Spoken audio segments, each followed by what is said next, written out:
Jaguar football game. We'll talk with Leon about the combine. We'll look ahead to free agency. We'll do all of that with Leon Searcy coming up in about 20 minutes. And later on in the 8 o'clock hour, Florida Gator fans, you start spring football tomorrow. Year number 2 for Billy Napier. For spring football, we will go down to Gainesville. Jacob Rudner, 247sports.com, standing by to preview year number 2 in the spring for Billy Napier and for the Florida Gators. So a lot of Jaguar talk, a lot of Gator talk in hour number 1. And we're going to kick it off with a little Anthony Richardson talk. Every night here on Hacker After Dark, we give you a big deal of the night. And Dylan Denmark. Let's do that right now. Time now for the big deal of the night. What's the big deal? What is the big deal? No big deal. It is a big deal. On Hacker After Dark. So, at the NFL Scouting Combine going on up in Indianapolis, there is no question that one of the most polarizing figures there, one of the most talked about persons there, is Florida Gator quarterback Anthony Richardson. And I'm curious, and we very, very rarely do this, but what the heck? We'll open up not only the text line, we'll also open up the phone line at 641-1010 on a Friday. Because I want to ask you, Florida Gator fans here in the city of Jacksonville, both on text and on the phone line, 641-1010, what the Gator fan opinion of Anthony Richardson is. Anthony Richardson threw less than 400 passes at the University of Florida. Anthony Richardson only started, 13 career games at the University of Florida. It's more a story of what could have been than what was reality when it came to Anthony Richardson. And yet, despite throwing less than 400 passes in a Gator uniform, despite only starting 13 games at quarterback in a Gator uniform, there are some mock drafts, including a couple this week at CBSSports.com, that have Anthony Richardson going number 1 in the draft. Number 1 in the NFL draft. You know, I first learned about Anthony Richardson probably before a lot of you did, and it wasn't by any due diligence on my part. There was not a lot of research on my part. One of my good friends in this building is Denny Thompson. He and I did Friday Night Lights together for a while. He and I do the Gator Bites podcast together. And he obviously now is the owner at 6 Points Quarterback Training, and he trains Anthony Richardson. And he was telling me about this kid from Gainesville Eastside probably 5 years ago. It was probably after Anthony's sophomore year coming into his junior year. That's when I first learned the name Anthony Richardson. Now, he was on a high school football team that, quite frankly, wasn't very good. He was on a high school football team that did not get a lot of exposure because they didn't win a lot of games. And he missed a majority of the games his senior year due to injury.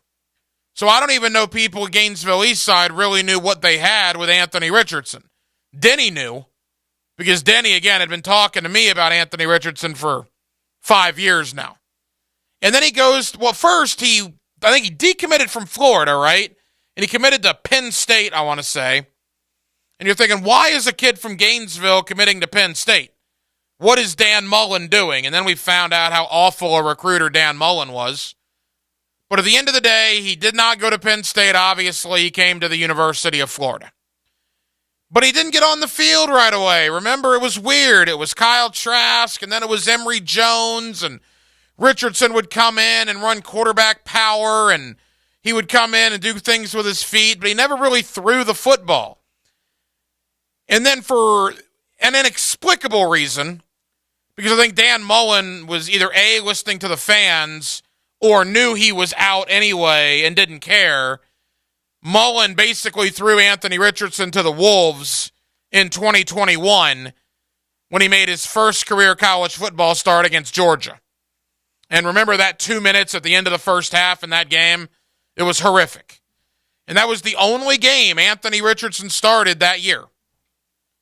So we really didn't even know a year ago what we had in Gainesville, what the Gators had with Anthony Richardson. And then the Utah game happened, and he had some electrifying plays throughout the year. There is no question about that. But listen to this. See if you go down memory lane with this. Denmark pulled up this doozy of what Anthony Richardson did opening night, Labor Day weekend against Utah. Play action here. Steps up in the pocket, looking downfield. Now he'll take off and run.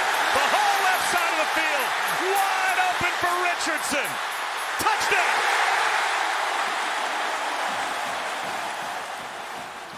That was ESPN on the call. That was Florida's arguably their biggest win of the year when they knocked off Utah on Labor Day weekend to start the year 1-0. And he played great in the Utah game. And then the very next week, he was bad against Kentucky.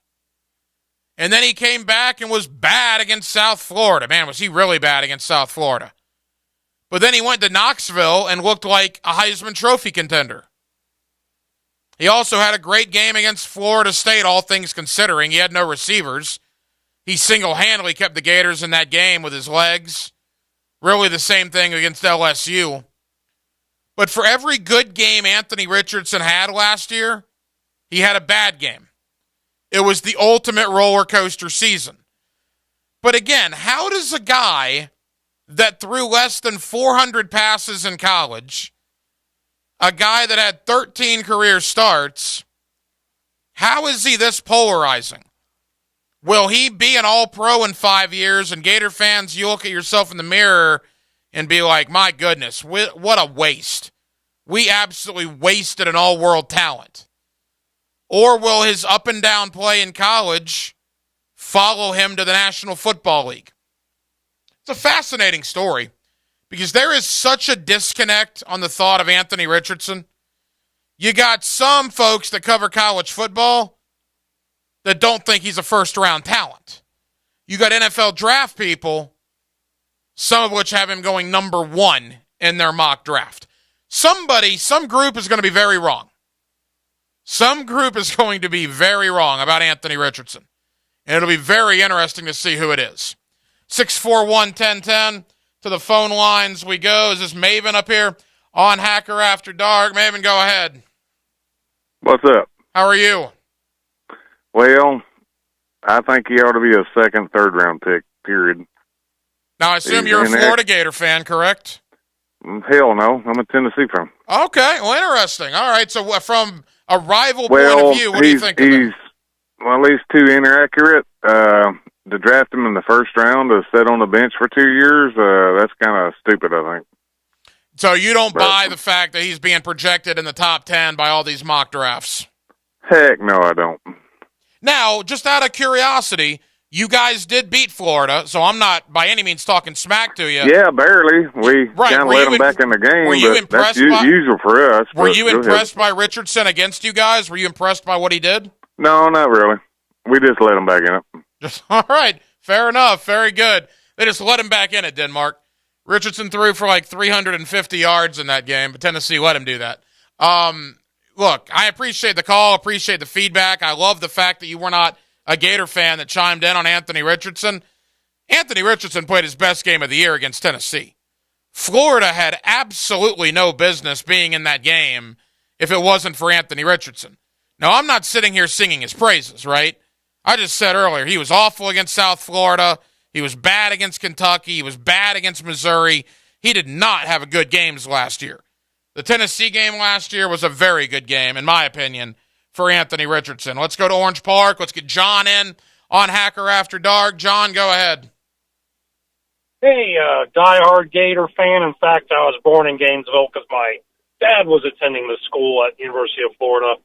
But to sum things up real quick with Anthony Richardson, who has, like most people say, great raw talent, and he's done good for the Gators off and on. The problem is it's off and on, and he should have stayed at least a year, even though that would probably drive some Gators crazy. But to sum things up, my coworker, who is a diehard Texas fan, and he hates everything Gators, and he just wants to rip on them.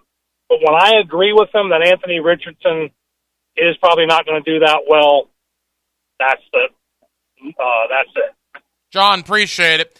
I get that sense too. All right. And I could be wrong about this. But remember I was talking about the media, right? The media that covers college football compared to the media that covers the NFL and the NFL draft, how there's a disconnect.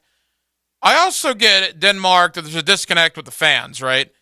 I think the college football fans see Anthony Richardson, and they think like the college football media. But you talk to not necessarily college fans, more folks that follow the NFL and they're drooling over Anthony Richardson just like the NFL media is drooling over Anthony Richardson. So again, that disconnect is not just to me within the media, it's within the fan base. Denmark, you're a college football guy. I don't think I'm breaking any news there. I would think you tend to lean more college than pro. What are your thoughts as a Gator alum about Anthony Richardson? Freak athlete that really didn't live up to the expectation that was surrounding him. Was the expectation fair? No, but we always, you have two sides with Billy Napier. People think that, they didn't use him correctly or that, he couldn't read defense and yada, yada, yada and couldn't, run an offense, whatever. And it was the same thing with Dan Mullen. If you remember last year when he came in against Florida Atlantic and he came in against USF and was making crazy plays, and there was times that Dan Mullen after the game would say, yes, Anthony Richardson made a great play. However, that wasn't the play. He should have hit this. He should have hit that. And Billy Napier said a lot of the same things this past season. So, yes, he's a freak athlete. And when it comes between the difference between college and pro, the pro guys are just looking at potential. They're looking at, yes, okay, he was with Mullen, he was with Napier. However, there's a difference between, how do I say this? Well, the pro guys think they can fix the issues. Yeah, and every single coach in either college or pro, regardless of what it is, they think they can fix them. Yeah, that's always how it is. Because everybody's hard-headed. That's the issue, all right? The college folks understand the shortcomings of Anthony Richardson. The pro folks think that, yes, he has shortcomings, but those shortcomings can be fixed. And when Anthony Richardson goes out there tomorrow night and runs that 40 and does that vertical jump and that broad jump, and he throws the ball 70 yards in the air.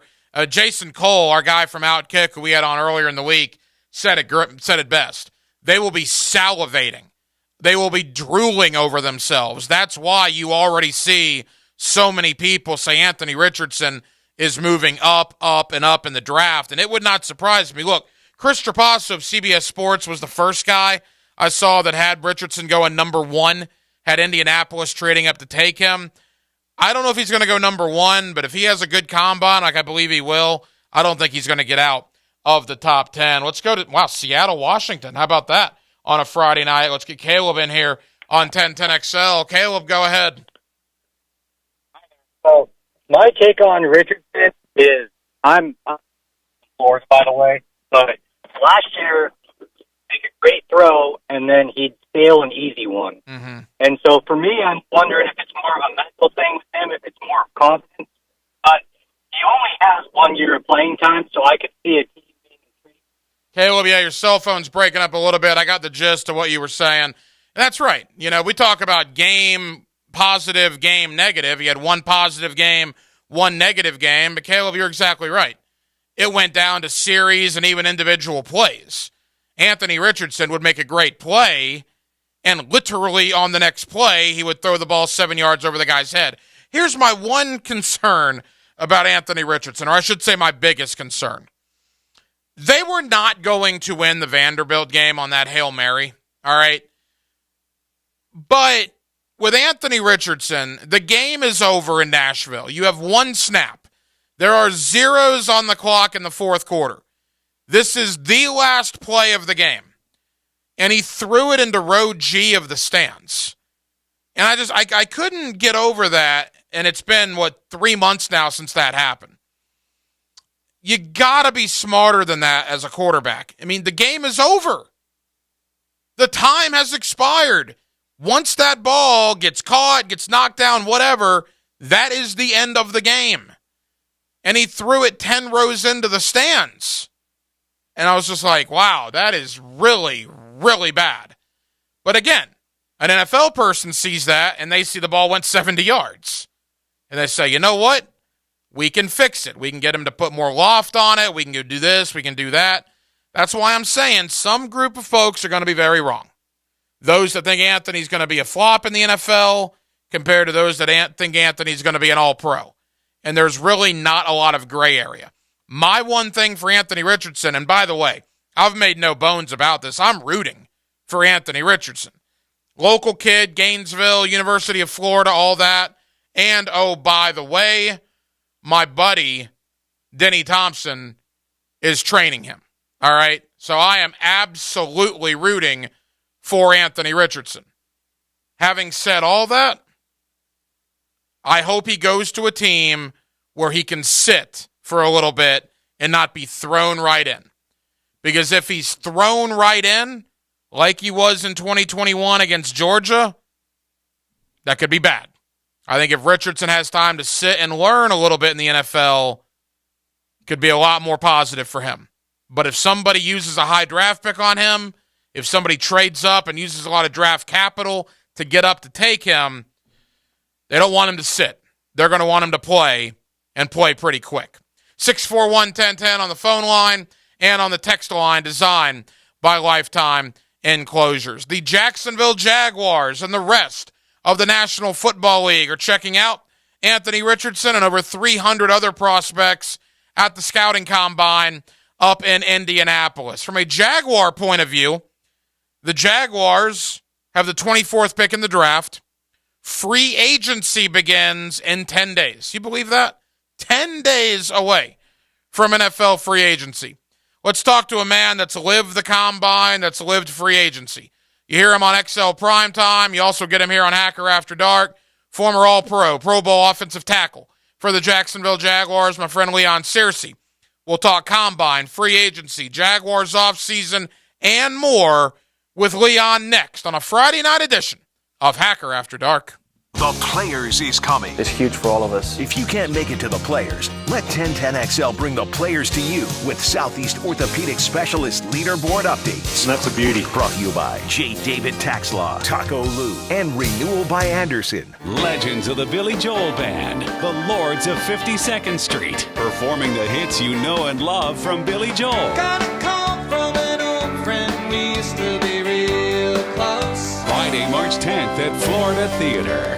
Get tickets at floridatheater.com or call 355-ARTS. Say goodbye to Hollywood. The Lords of 52nd Street. Say goodbye, my baby. Friday, March 10th at Florida Theater.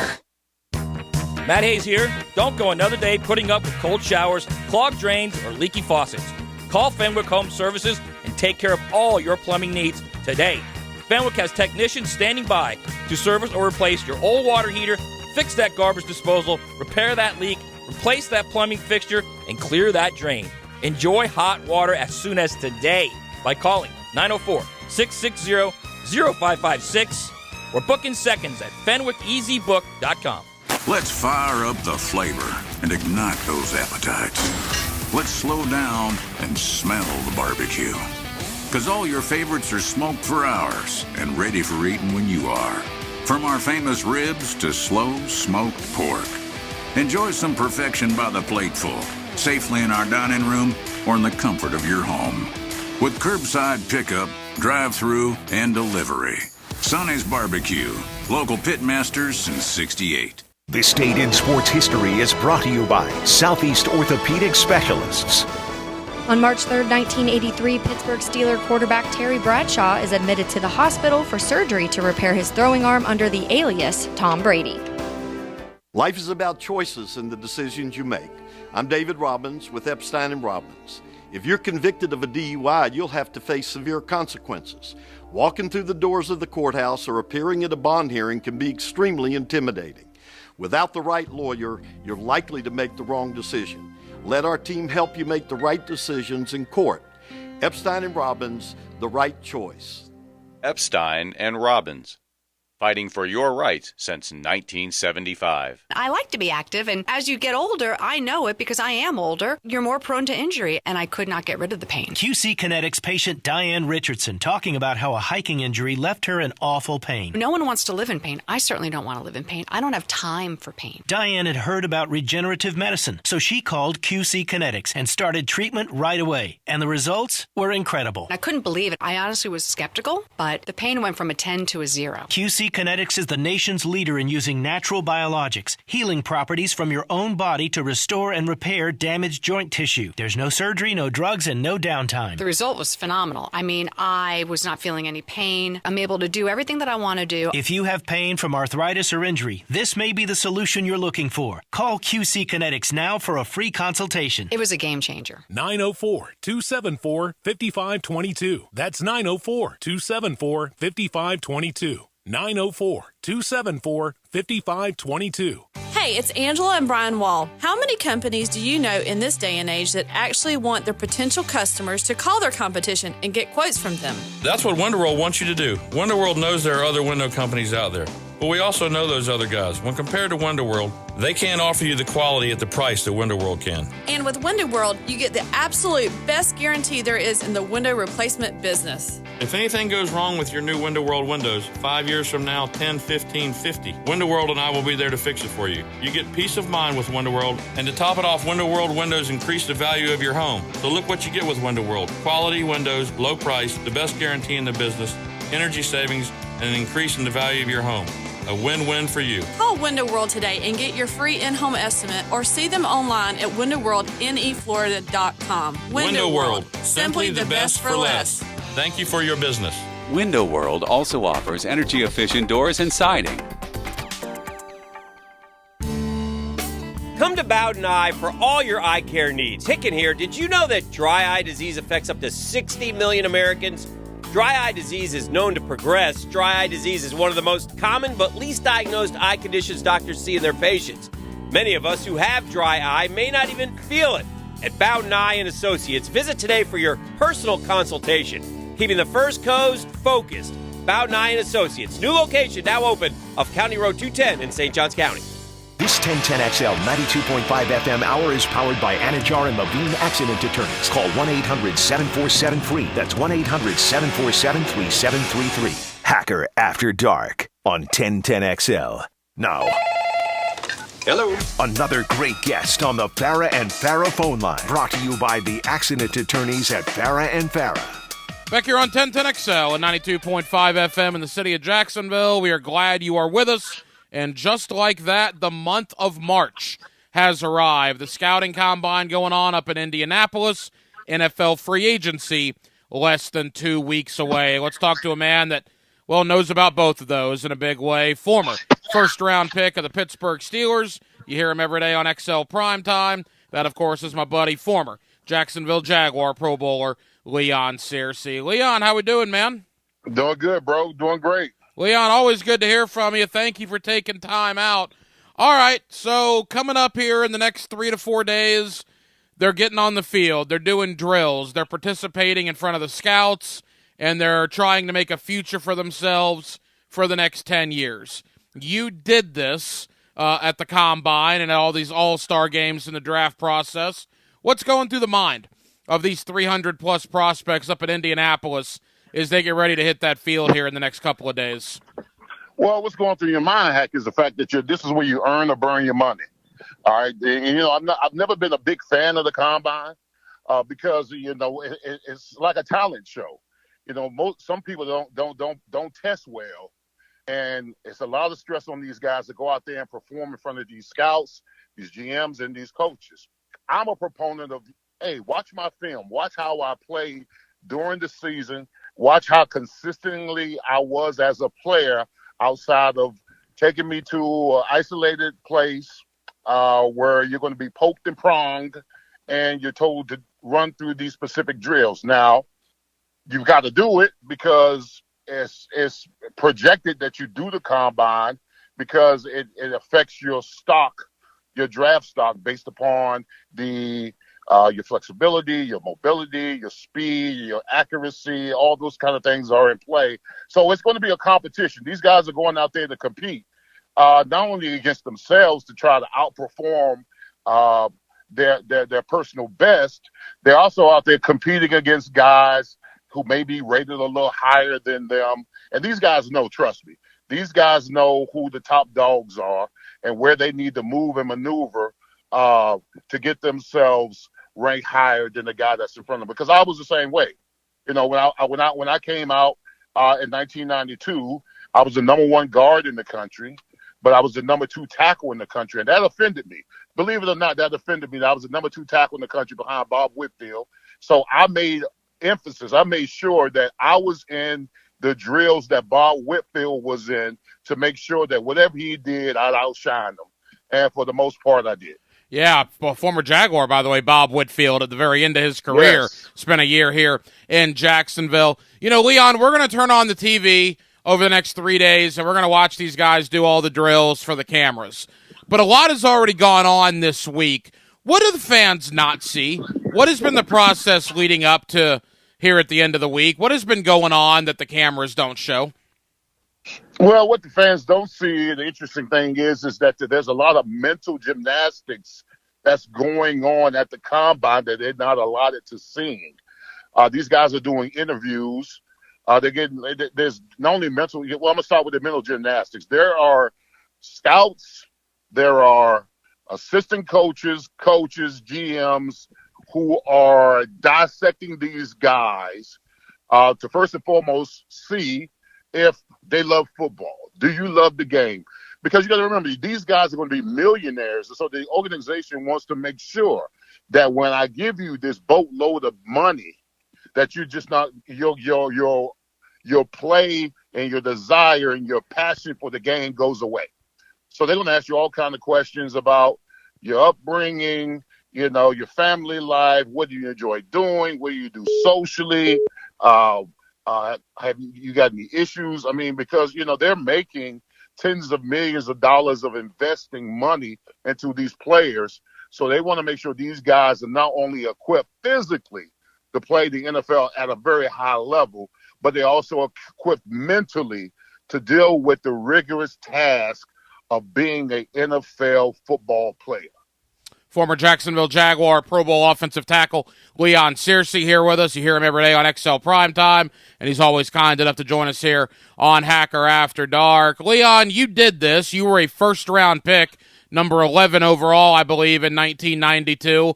In your wildest dreams, when you were at the Combine 31 years ago, if I were to tell you then, hey, Leon, in 3 decades, the Combine will be a week-long event where thousands of media members converge on one city, and oh, by the way, it will be shown on network primetime television, what would you have said to me? I would have said you're crazy, absolutely insane, because it was far from that when I went to the Combine. There was little to no media coverage back then. You know, there wasn't any, it definitely wasn't covered on TV. Definitely wasn't on TV. Very minimum media coverage. We didn't have social media back then. So people couldn't assess a guy running a 40 and comment on it back then. You know what? I mean, our combine was kind of like our training camps. It was just grueling, begrudging, and you had to do it if you wanted to get drafted. It was almost a you had to do type of thing if you wanted to get drafted. So it was a little bit more strenuous for us as players, but we were used to it because we had, you know, we dealt with what college was all about. But yeah, I would have said no way it would be a star-studded event as it is now compared to when I did it in 1992. Well, this whole draft process, I'll never forget the time with you in Mobile when you and I walked into the Senior Bowl and the weigh-in for the players, and you're a guy that made Pro Bowls, played in the Super Bowl, is considered to be one of the best Jacksonville Jaguars that's ever played, and you were just dumbfounded at what this draft process has turned into. I was disgusted. Okay, it was like Miss Congeniality up there. They was on stage. They're walking around in their drawers. They're told to turn around and all this other thing. I said, "What is this? A beauty pageant or a combine?" You know, I was disgusted by Hagler because that was not what I was anticipating the weigh-in. Because we went to the weigh-in. You know, my weigh-in was they called your name, you strip to your shorts, you walk on stage. You turn right, you turn left, you keep your arms out, and then you walk down. This had lights and cameras and guy's picture and name and college, and I think there was background music. It was disgusting. It was something. I just, the look on your face, I've never, ever forgotten that, even though it's been a couple of years now. A couple of more for former Jaguar Pro Bowl offensive tackle Leon Searcy. All right, Leon, free agency. At the time you and I are talking, we're about a week and a half away.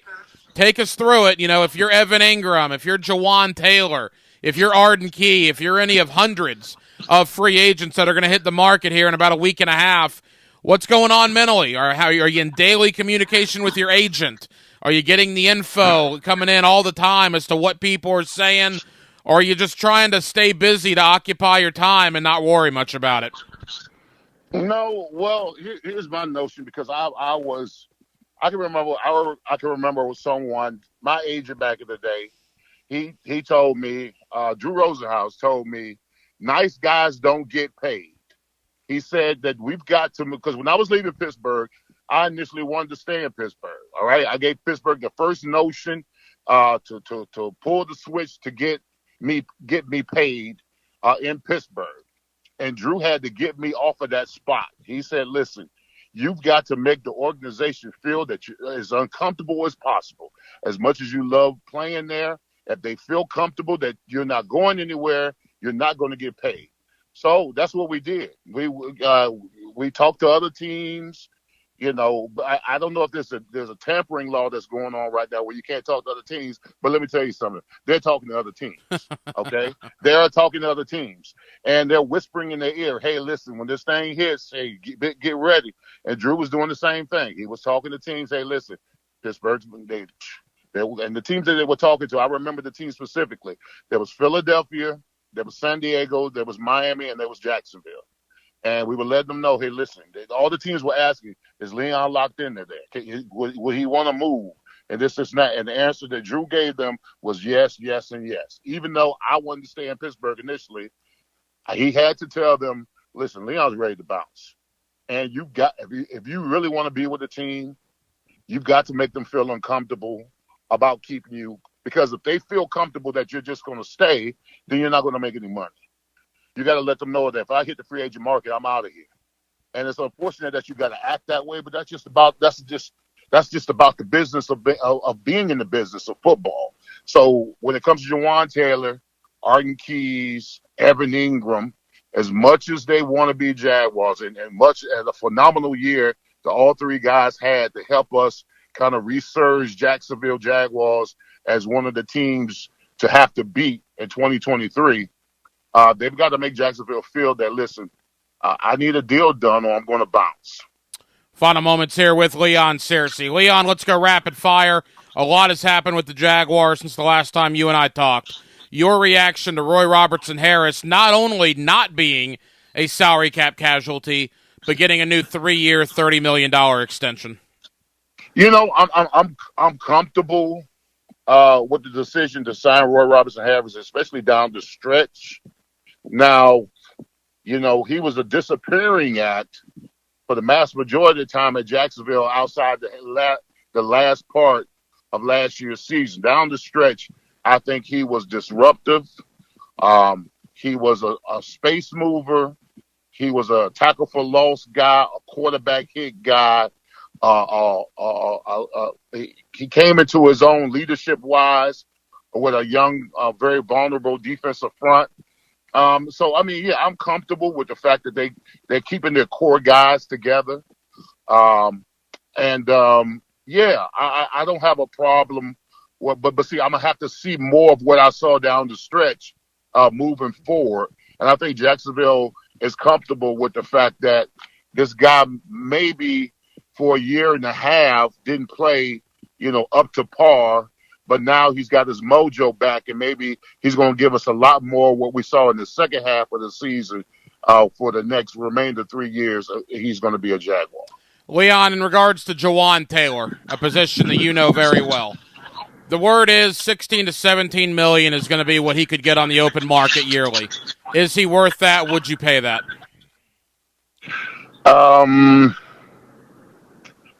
Yes. And yes, I have been converted to a Jawan. Now I'm concerned that outside his rookie year and his last year, he played like a stud.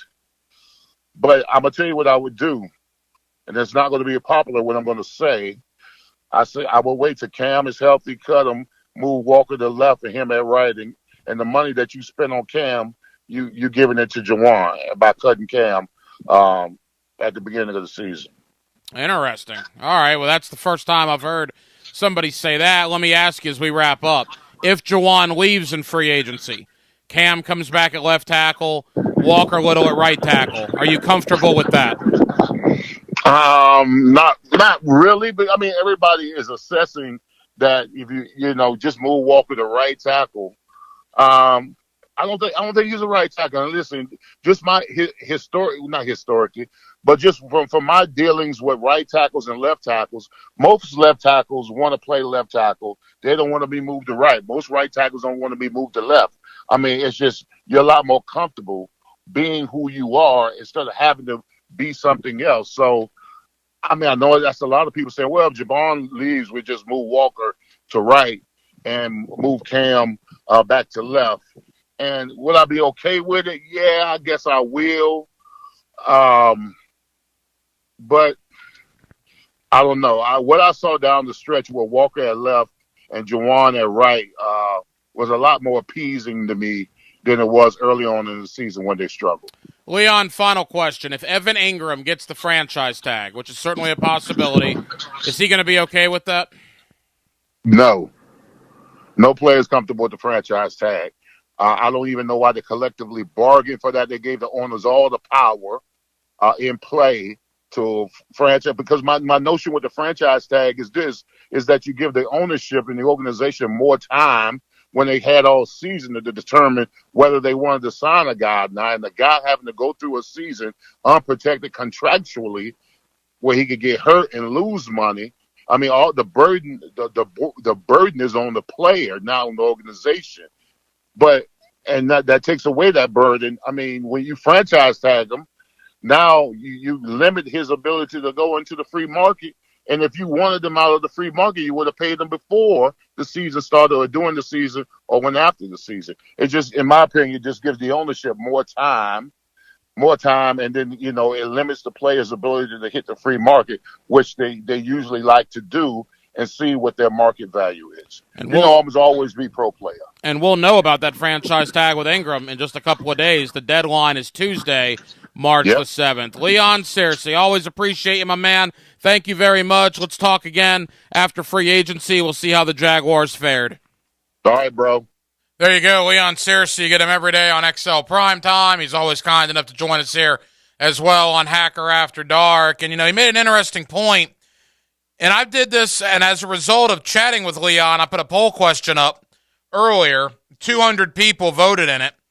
If you had the choice of Cam Robinson at left tackle and Walker Little at right tackle, or you could have Walker Little at left tackle and Jawan Taylor at right tackle, so either Cam and Walker or Walker and Jawan, what do you want?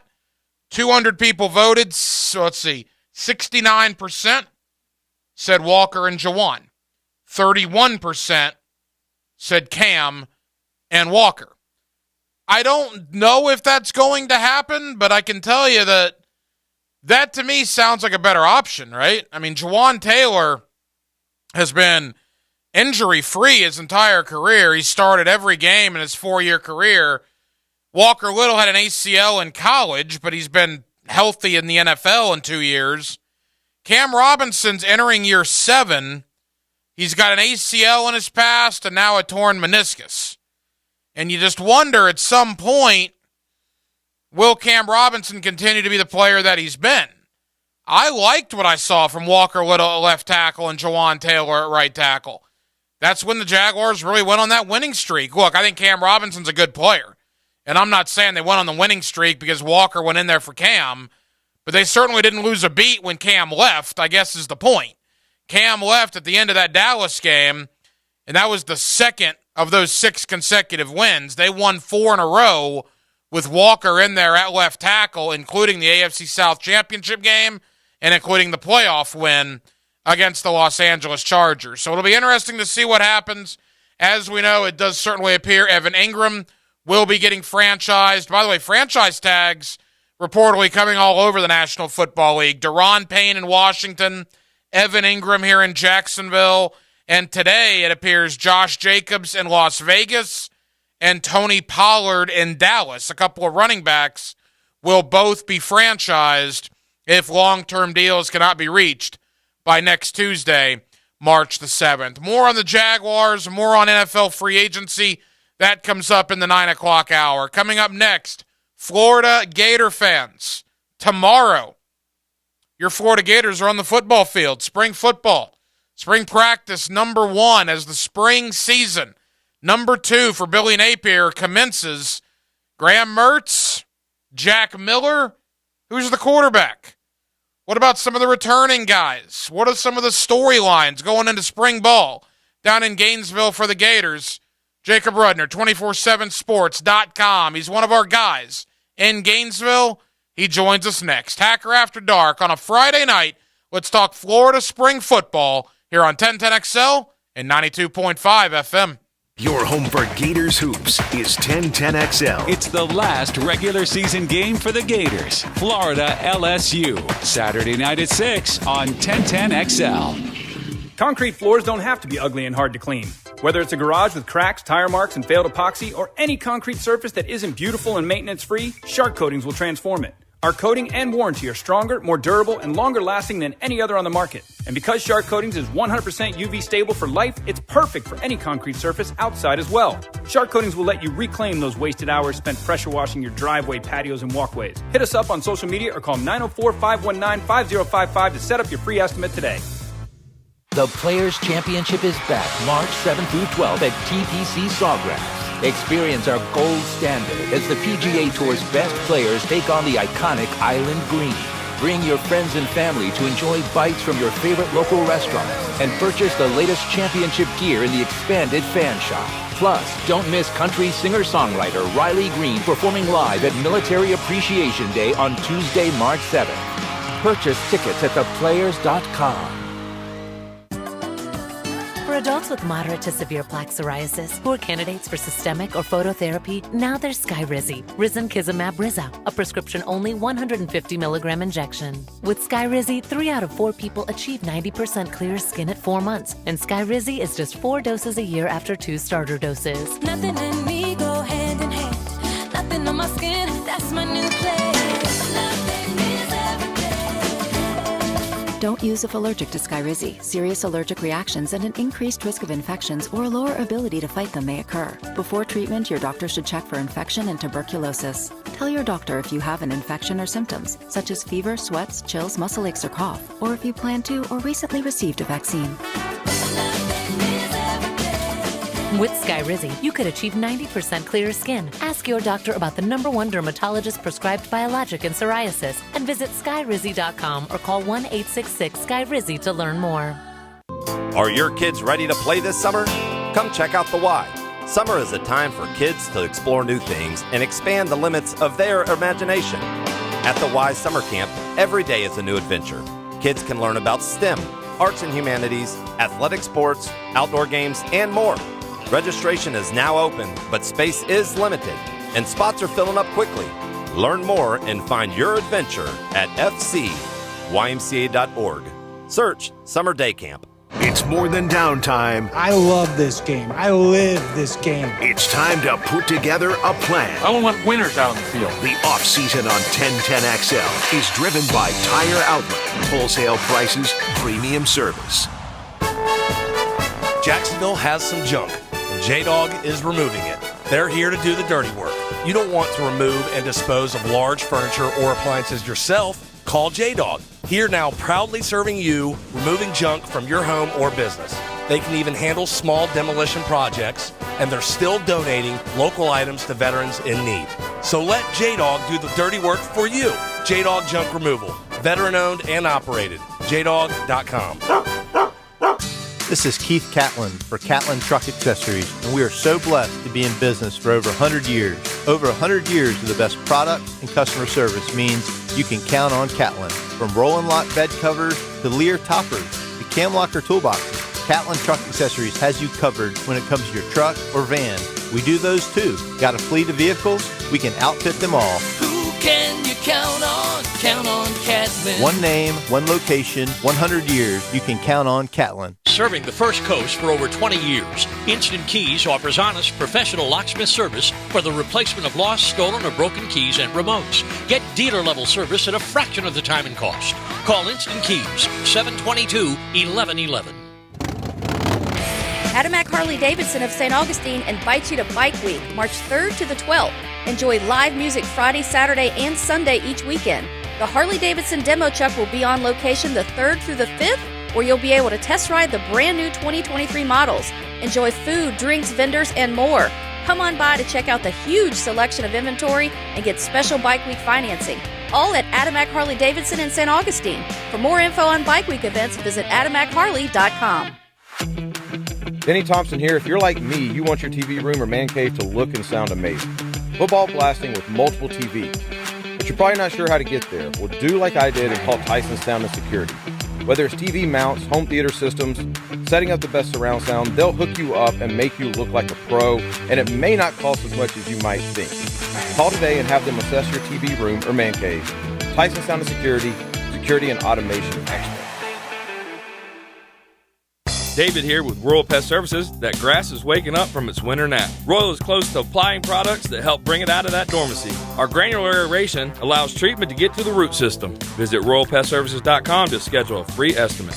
It's grow time! This 1010XL 92.5 FM hour is powered by Anajar and Levine Accident Attorneys. Call 1-800-747-FREE. That's 1-800-747-3733. This is Hacker After Dark on 1010XL.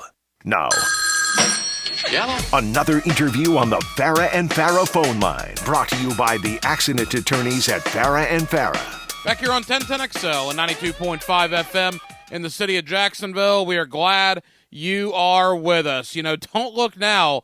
That calendar keeps moving, and spring football for the Florida Gators begins on Saturday. That is hard to believe. Spring number 2 for head coach Billy Napier. And we'll see what they got this year. Certainly a lot of questions heading into spring 2023. Let's go to Gainesville. Jacob Rudner, 247sports.com. He's one of our guys in Gainesville, and he's always kind enough to join us here on 1010XL. Jacob, how we doing? I'm good, Ryan. It's always a pleasure to be on with you. Glad to be back. How are you? Jacob, we're good, man. Excited for spring ball. And look, it's an interesting type of excitement because there's so many unanswered questions, but it appears, I guess, Jacob, that the Graham Mertz era of Florida Gator football is about to commence on Saturday. What is the talk over there heading into spring? This appears on the surface to be Graham Mertz's job. It's interesting, Ryan, that you go there first. I will give your listeners kind of a sneak preview that will appear on my website later. So insider stuff here. I spoke with Billy Napier last Friday, and he told me that there is no preferred starter heading into the spring. He's anticipating a true quarterback battle. He spoke very highly of Jack Miller, who Florida fans are familiar with from that bowl game loss to Oregon State. Wasn't pretty, but to Miller's credit and to Florida's credit, they were down a lot of talent. Billy Napier still likes Jack Miller quite a bit, and it sounds like there really will be kind of a rep share to start at the outset of spring ball, and we'll see where it goes from there. So I don't know anymore that this is Graham Mertz's team. We're going to find out. You know, it's interesting you say that because in listening to you talk, a couple of things jump to mind. Number one, if I'm Graham Mertz and I'm committing to the University of Florida, I better have been given some reasoning, right, as to why to come to Gainesville. That's number one. But number two, let's assume what Napier told you is correct, and I believe Billy to be truthful with you, and let's say it is a competition. Jacob, that means it's a competition between a transfer from the Big Ten, who has 1 year of eligibility left, and a guy who has one start in college football that went horrible in Jack Miller. I mean, that's a significant problem where Florida is right now in that quarterback room. I don't know that it's a significant problem. I think that it's interesting because Billy Napier essentially said that he's not going to hand the starting quarterback job to a newcomer. It's not that easy. It's always going to be a competition. And I do take him at his word. I really do think that that's how he operates. I do think that he genuinely does want to see competition between the two quarterbacks. And at the end of the day, look, if Jack Miller doesn't emerge as a guy who's ready to be the starting quarterback at the University of Florida, for the reasons that you just outlined, Florida does have Graham Mertz in the fold. They do anticipate him being a positive addition to the team. And then it's his room. But I do think that Florida will leave it open to the two quarterbacks to actually earn that spot. And if Jack Miller proves that he's more effective than Graham Mertz, then so be it. Jacob Rudner, 247sports.com, covering the Florida Gators. He's with us here on 1010XL in Jacksonville.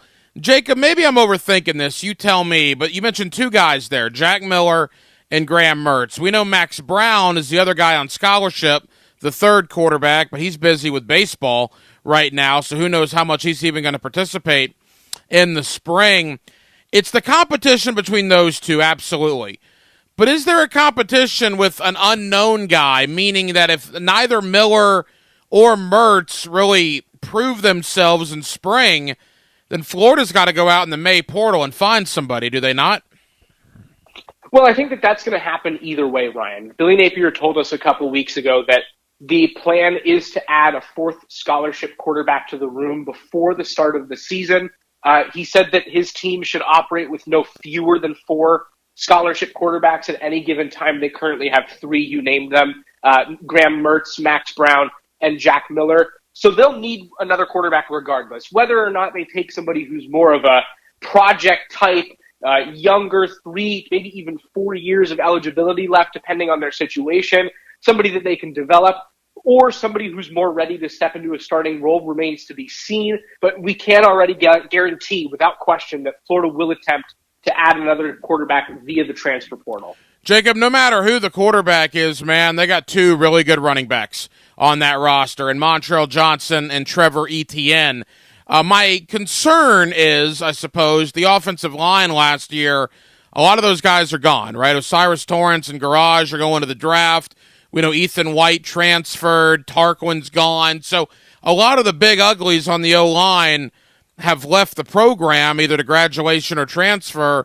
How is the O-line looking? Because you know as well as I do, you can have great running backs. If you don't have an offensive line in front of them, it doesn't matter all that much. So what is the O-line shaping up as right now? I would call it promising. I think there are a lot of things that we're going to need to see in the spring and maybe even into the fall to really have full confidence in the unit, but I do think they're headed in a good direction. Yes, they lost a whole bunch of talent. There's no question there. They did add some good players, though. Damian George from Alabama, Micah Masua from Baylor, and Keontae Goodwin from Kentucky. I like all 3 of those guys, particularly Micah Masua, one of the better run-blocking guards in the country last season at Baylor. That's something that Florida needed to replace when they lost Osiris Torrance this offseason, and that's a really good plug-and-play option. Damian George, a guy who needs a little bit more work, I think, to be fully starter caliber, but I think Florida has the depth in the room to allow him to be able to kind of take those steps over the next couple of weeks and again into the fall. And then you have a guy in Keontae Goodwin who is a true project, but a freak athlete, former 5-star prospect, moves really well for his size. He was over 400 pounds at one point, has cut a lot of weight. I believe he's in the 350s or so, 6'7" guy. Just an impressive athlete. So did Florida lose a lot? Yes. Did they bring in guys who are talented, athletic, kind of fitting the mold of what it is they want their offensive line to look like? I do think so. And so I think the unit is in a good spot. There's a lot of things we need to see, though. They need to obviously pan out. Jacob, I was talking to an offensive line video guy. He studies linemen all over the country. And with Masula from Baylor, he said potentially this year's O'Cyrus Torrence. Do you believe that? Could that be possible? Look, I'm not going to put the expectations on somebody of being a consensus All-American and a first-team All-SEC player, but I do think that Masula will be an adequate, at minimum, replacement for O'Cyrus Torrence. He's a phenomenal run blocker. I think that Florida has the offensive line coaching infrastructure with guys like Rob Sale and Darnell Stapleton and the graduate assistants behind them. I do think that they will be able to coach him up to be a very, very solid replacement for a guy who's truly phenomenal, one of the best players in the country at his position last year, if not the best. To replace that's a lot, but I do think that Florida has the right guy to try and do it. A couple of more for Jacob Rudner, 247sports.com, covering the Florida Gators. Jacob, quickly, the skill positions outside of running back. Ricky Pearsall's back. Justin Shorter's gone. I mean, other than Jonathan Odom, I'm not really sure what they have at tight end. I mean, what are we thinking with the skill positions? I have some questions about these groups. I think that receiver has the potential to be pretty good. We obviously need to see who Florida's going to hire at receivers coach before spring. I would think they want to try and get somebody in there quickly. Ricky Pearsall is a very good returner. I think that he will, again, lead Florida in receiving yards and perhaps touchdowns. Just a good leader, an athletic guy, and somebody who has proven now at the SEC level that he can succeed. And behind him, people are going to need to step up. Xavier Henderson returns to the team, was very good last year at times. He'll obviously see an expanded role. And beyond that, I have to kind of wait and see. And tight end, you mentioned it. The depth is very thin. Dante Zanders, Keon Zipperer returned to the team. Tony Livingston, the only newcomer to the unit. It was a group that wasn't great last year. And you mentioned Odom. Odom's out with a torn ACL. Odom's out for a while. So tight end is definitely the biggest question mark for me on the offensive side of the ball. Yeah, I actually had forgotten that Odom tore his ACL. That's a good point. They got issues at tight end, no question about that. That's a shame for Odom because he really started showing some things against Florida State in the season finale last year. Quickly, Jacob, to the defensive side of the ball, a brand new coordinator, right? I mean, Patrick Toney leaves in the middle of the night to go to Arizona, and you got to find somebody, so they find a 29-year-old in Austin Armstrong. Now, maybe this is a get-off-my-lawn moment. I'm considered, Jacob, to be one of the oldest 39-year-olds on the planet, but a 29-year-old running a defense in the Southeastern Conference, any issue for you with that? No, I'm intrigued by the hire. Do I think that it comes with its risks because you hired somebody who is entirely inexperienced? He has 2 years of defensive coordinator experience in the Sun Belt, which went well, but still, it's really truly not a lot of time. Young, hasn't really kind of cut his teeth very much in the industry yet, but is so promising. There have been nothing but good reviews from the people who I've spoken to, from Billy Napier, who I spoke with directly the day after they hired Armstrong, and just such rave reviews. Nick Saban has spoken so highly of him. He called his defense at Southern Mississippi an SEC caliber defense. I think it really does have the potential to succeed.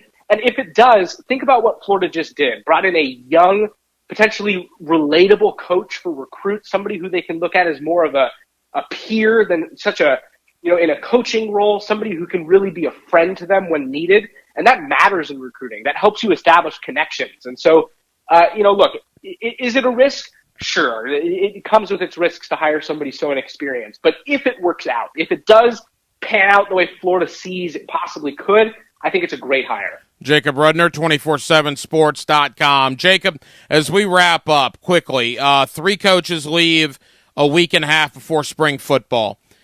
Concerning at all? A coincidence? How would you describe that? It's the state of college football, Ryan. I think that coaches are trying to get out of the NIL situations that they might have to deal with. Billy Napier's told me that himself, basically said that this is the landscape now. Coaches are going to try to move on to the NFL because it's just a more stable environment. And things are figured out. You know exactly what needs to happen. So with the NFL calendar being moved up, with the 18th week of the regular season, it's a little late in the college football calendar for this to happen. But is it something that could become more normal? Maybe.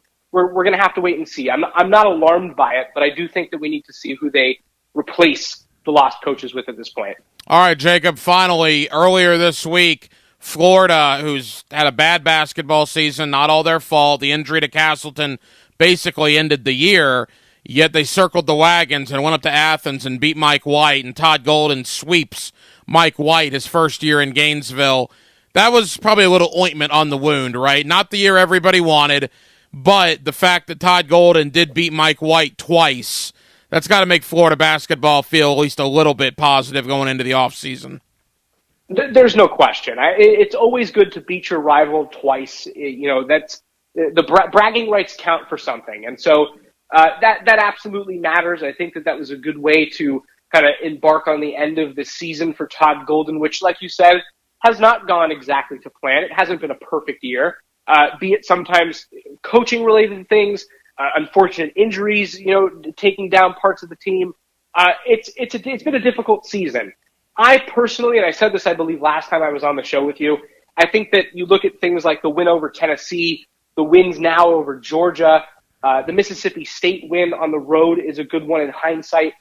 There were moments throughout this season where Todd Golden, I think, proved that he has the potential to be very successful in this job. And now we're going to need to see what the offseason looks like. How does he recruit the transfer portal? How does he go after freshmen potentially to build off of the 2 signee class he currently has in 2023? Where does the 2024 class start to shape up? Where does it go in these next couple months? And depending on those things, I think we can continue to kind of form an opinion.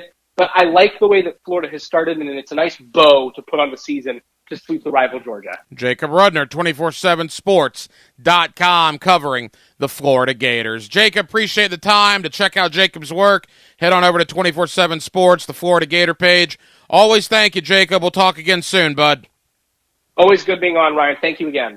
Reflecting the passion of Jags fans.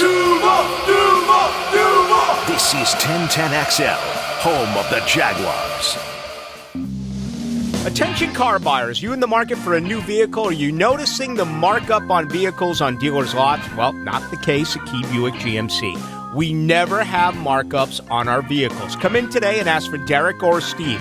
As always, the lifetime powertrain warranty in effect whenever you purchase a brand new vehicle from Key Buick GMC. We are professional grade on the corner of Southside and Gate, or visit our website, keybuickgmc.com. Hello, Jacksonville. This is Greg McGarity, President and CEO of Gator Bowl Sports.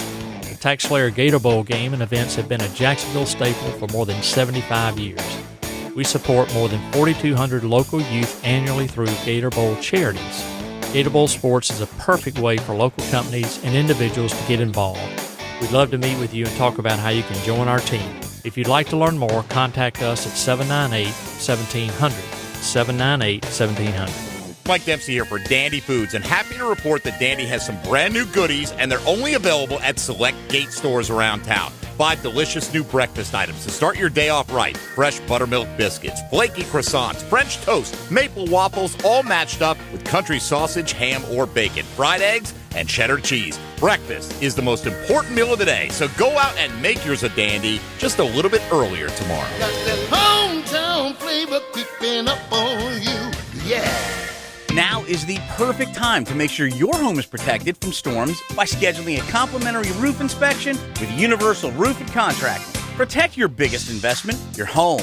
Get $500 off a full roof replacement and $250 off roof repairs. This offer expires March 31st and restrictions apply. Universal Roof and Contracting, proud partner of the Jacksonville Jaguars. License number CCC 133-0147, CBC 125-8484. UniversalRoof.com. This is Mike Lynch, PGA Golf Professional. Take it from me, if you're dealing with an orthopedic issue, talk to the doctors at Southeast Orthopedic Specialists, where you're treated like a pro. This is Dr. Kevin Murphy with Southeast Orthopedic Specialists, where athletes are treated like pros. Thanks to all of you who have allowed us to be part of your recovery. Call us at Southeast Orthopedic Specialists if you ever have a need. Relieve pain and get back to life. SOS. Southeast Orthopedic Specialists. What if you could be credit card debt-free in 10 days and save as much as $1,000 a month? Loan Pronto's all-new Express Equity line of credit program is just what you need. Hey, it's Prosser here. You don't have to do a full home refi. You can tap a small portion of the equity you have and enjoy a super low monthly payment. With Loan Pronto's Express Equity credit line, you can close in 7 to 10 days, and a $50,000 loan will only cost you around $400 a month. Use that money and pay off high-interest credit cards or do a home improvement project. You can access up to 90% of your home's equity, and 9 out of 10 homeowners won't even need an appraisal. So even if you did a total refi recently or just bought your home, you can tap the equity with this fast, easy program. Stop the madness. Say no to 24% interest fees. Call Loan Pronto today. 904-999-1508. That's 904-999-1508. Or as always, you can visit loanpronto.com.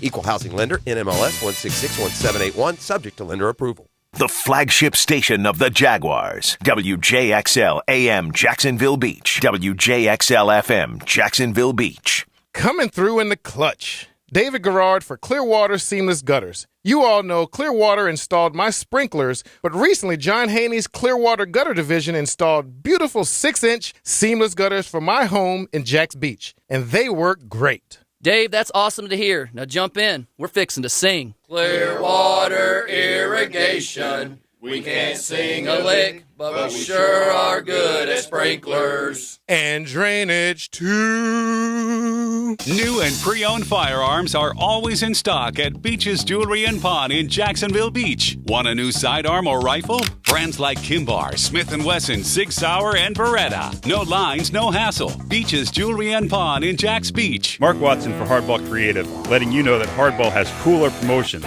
but some people call them ice chests. Either way, check out the items you can put your company logo on at hardballcreative.com. Hardball Creative. Hardball does it all. Big Brothers Big Sisters is teaming up with the NFL to inspire change. From now to draft day, Big Brothers Big Sisters is following the NFL draft, aiming to recruit potential bigs. Hi, I'm Brent from the 1010 sales team. I'm committed as a mentor, and we need you to step up and become a mentor too. There's a waiting list of more than 50 children hoping for a mentor. It's just a few hours a month. Be a mentor. Become a big. Visit bbsnefl.org. Be a mentor or visit Big Brothers Big Sisters and click on Big Draft. Pregame Friday is brought to you by MyBookie and Dream Finders Homes on 1010XL. This 1010XL 92.5 FM hour is powered by Anajar and Levine Accident Attorneys. Call 1-800-747-FREE. That's 1-800-747-3733. Hacker After Dark on 1010XL. 9 o'clock hour has arrived in the city of Jacksonville on a Friday evening, closing out the week here with you. Thank you for being with us on Hacker After Dark. Coming up in less than 10 minutes, Jason Fitzgerald, overthecap.com. We'll kind of lay out the blueprint for the Jaguar offseason. You realize the Jaguars now have the 12th best cap situation in the NFL. After restructuring all these deals, they find themselves about $16 million under the cap. Once they release Shaq Griffin, that'll go up to about $28-29 million under the cap. So the cap situation looking pretty good right now for the Jacksonville Jaguars. So we'll do that.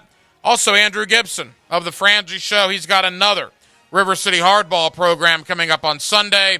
We will talk to him about that and about the world of Major League Baseball coming up in about 25 minutes. Boy, this story in Baltimore is insane. So the Ravens GM, Eric DeCosta, talking to media at the Combine, was talking about his current crop of wide receivers. He was saying, quote, if I had an answer, that would probably mean I would have better wide receivers. We're going to keep swinging. In response to why Baltimore doesn't have very good production at the wide receiver position. Rashad Bateman, a current Raven wide receiver, saw this quote on Twitter and wanted to respond to his general manager. He says, how about you play to your players' strength and stop pointing the finger at us and Lamar? Blame the one you let do this. We take the heat 24/7 and keep us healthy. Care about us and see what happen. Ain't no promises, though. Tired of y'all lying and capping on players for no reason. Whoa. Wow. Very interesting response by Rashad Bateman to his general manager. Interesting offseason in Baltimore. They have no answer with Lamar Jackson yet, and now you got what stars you have at wide receiver, which aren't very many, not happy at some of the comments from their general manager. We are 10 days away from free agency. We've talked so much about Arden Key, Jawan Taylor, and Evan Ingram. We'll continue those conversations, but there's a lot more Jaguars that are scheduled to hit the market in 10 days, two of which play the same position Evan Ingram does. Tight end Dan Arnold, tight end Chris Manhertz. All indications are Arnold's probably going to get a decent deal on the open market. Would be very surprised if Dan Arnold is back here in Jacksonville.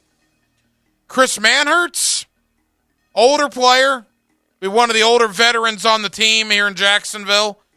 Good blocking tight end, can catch a pass or two if need be. I hope the Jaguars re-sign Manhertz. And then maybe draft a tight end. If you have Evan Ingram, Chris Manhertz, a rookie, and then Luke Farrell, I'm okay with that. I don't want to lose both Arnold and Manhertz. I think you need to re-sign at least one of those guys. And if you re-sign one of those guys, I think you'll be in reasonably good shape.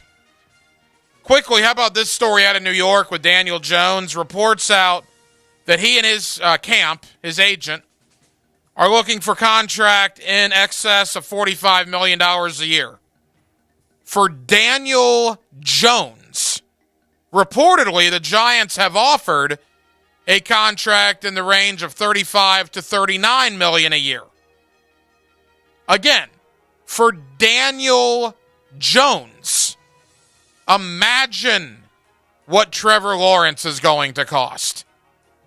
And that'll be the conversation next offseason. Again, as we've been talking about, pay special attention to what Herbert gets in L.A. and what Burrow gets in Cincinnati. That'll be a very good gauge for what Trevor Lawrence is going to want to get here in Jacksonville. Coming up next, let's play out a blueprint for the Jaguar offseason.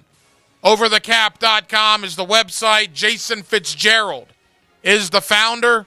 Let's talk Evan Ingram, Arden Key, Jawan Taylor, and more with Over the Cap's Jason Fitzgerald on a Friday night edition of Hacker After Dark, 1010XL and 92.5 FM.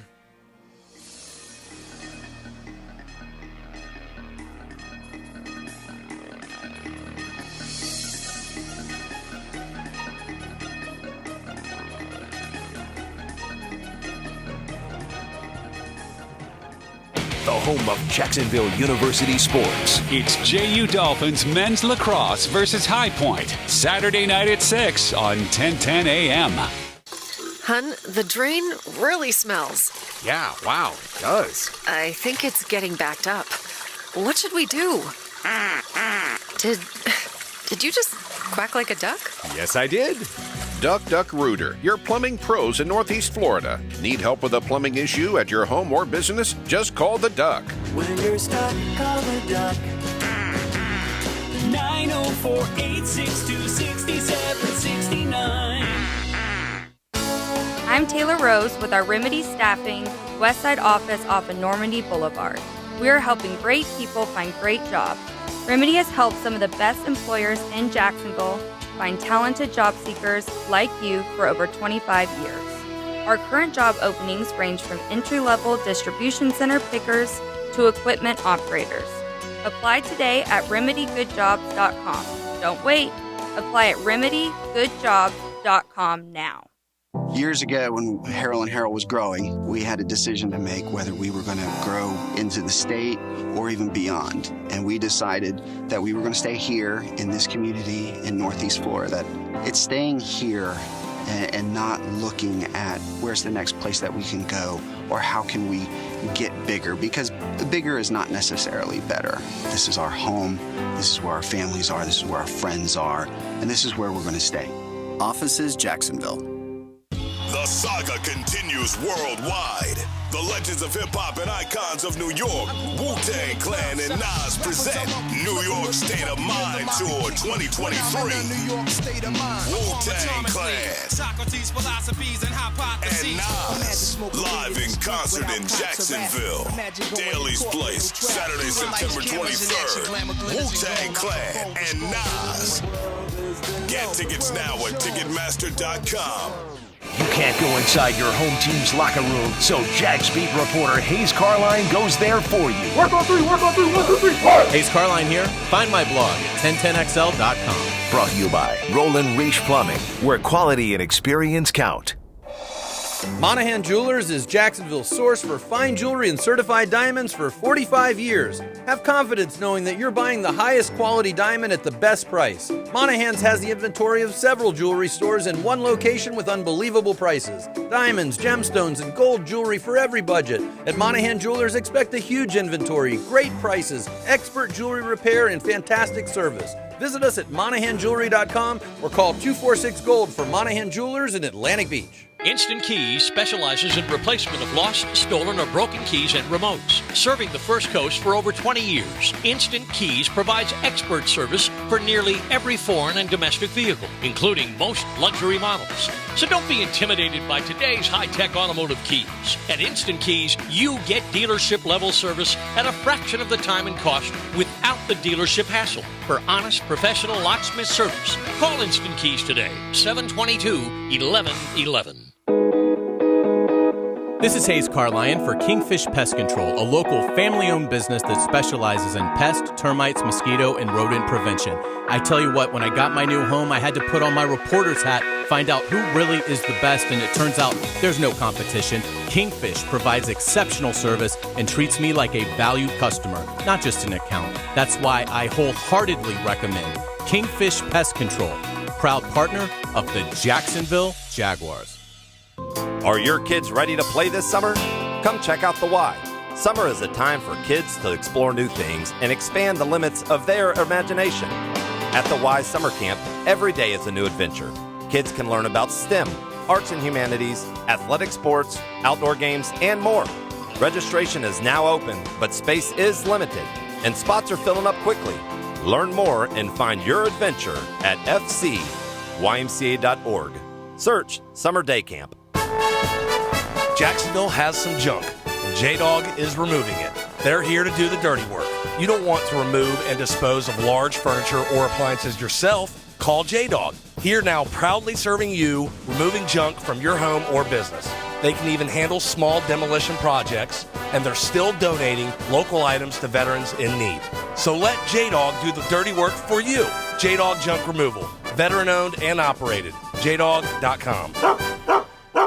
This is Keith Catlin for Catlin Truck Accessories, and we are so blessed to be in business for over 100 years. Over 100 years of the best product and customer service means you can count on Catlin. From Roll-and Lock bed covers to Lear toppers to Cam Locker toolboxes, Catlin Truck Accessories has you covered when it comes to your truck or van.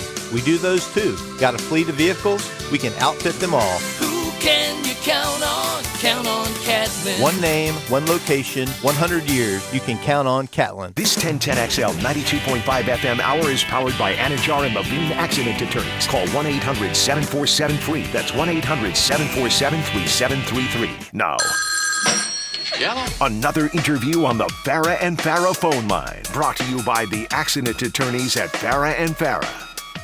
Back here on 1010XL and 92.5 FM in the city of Jacksonville, the home of the Jacksonville Jaguars, and we are glad you are with us. The NFL Scouting Combine going on this week up in Indianapolis, and of course NFL free agency less than 2 weeks away. And negotiations can begin on Monday, March 13th. Pen can meet paper on Wednesday, March 15th. Let's go to a man that knows all about the salary cap for every NFL team. It's what he does. He runs a terrific website, overthecap.com. His name is Jason Fitzgerald, and he's always kind enough to join us here on 1010XL. Jason, how we doing? I'm pretty good today. Hey, Jason, always appreciate the time, particularly now, man. I know how busy you are this time of year. All right, let's dive right in. The Jaguars miraculously have shaved $40 million or so off their salary cap with restructuring of contracts in the last 48 hours. How was Trent Baalke able to get under the cap, I guess, so quickly, Jason? Well, they had a lot of contracts of players who had pretty large cap hits this year. Christian Kirk, Brandon Sheriff, those kind of players. And what they were able to do was to go in there and take their salaries for this year that were also pretty high, convert those to bonuses and prorate them over the course of the contract. The NFL allows you to basically take bonus money that you give to a player and divide it over the entire term of the contract up to a maximum of 5 years. So in Jacksonville's case, what they did is they actually added some what are called dummy years to a contract. They're years that don't actually exist, but you can kind of dump money in there anyway for salary cap purposes. So that's what they did with a couple of players so far. And, now they're under the cap, and now the question is just how far are they going to push it this year? I would think pretty far, based on, the way that they got to the playoffs last year and the, upside that you have with the quarterback. But, you wait to see how many other players they do this with. The interesting thing is the four guys that have reportedly done this, Oluwakin, and then today Kirk, Zay Jones, and Brandon Sheriff, all guys that got big money last year. Did they necessarily need to do this? Are they doing this to help out the team? Take us through that process.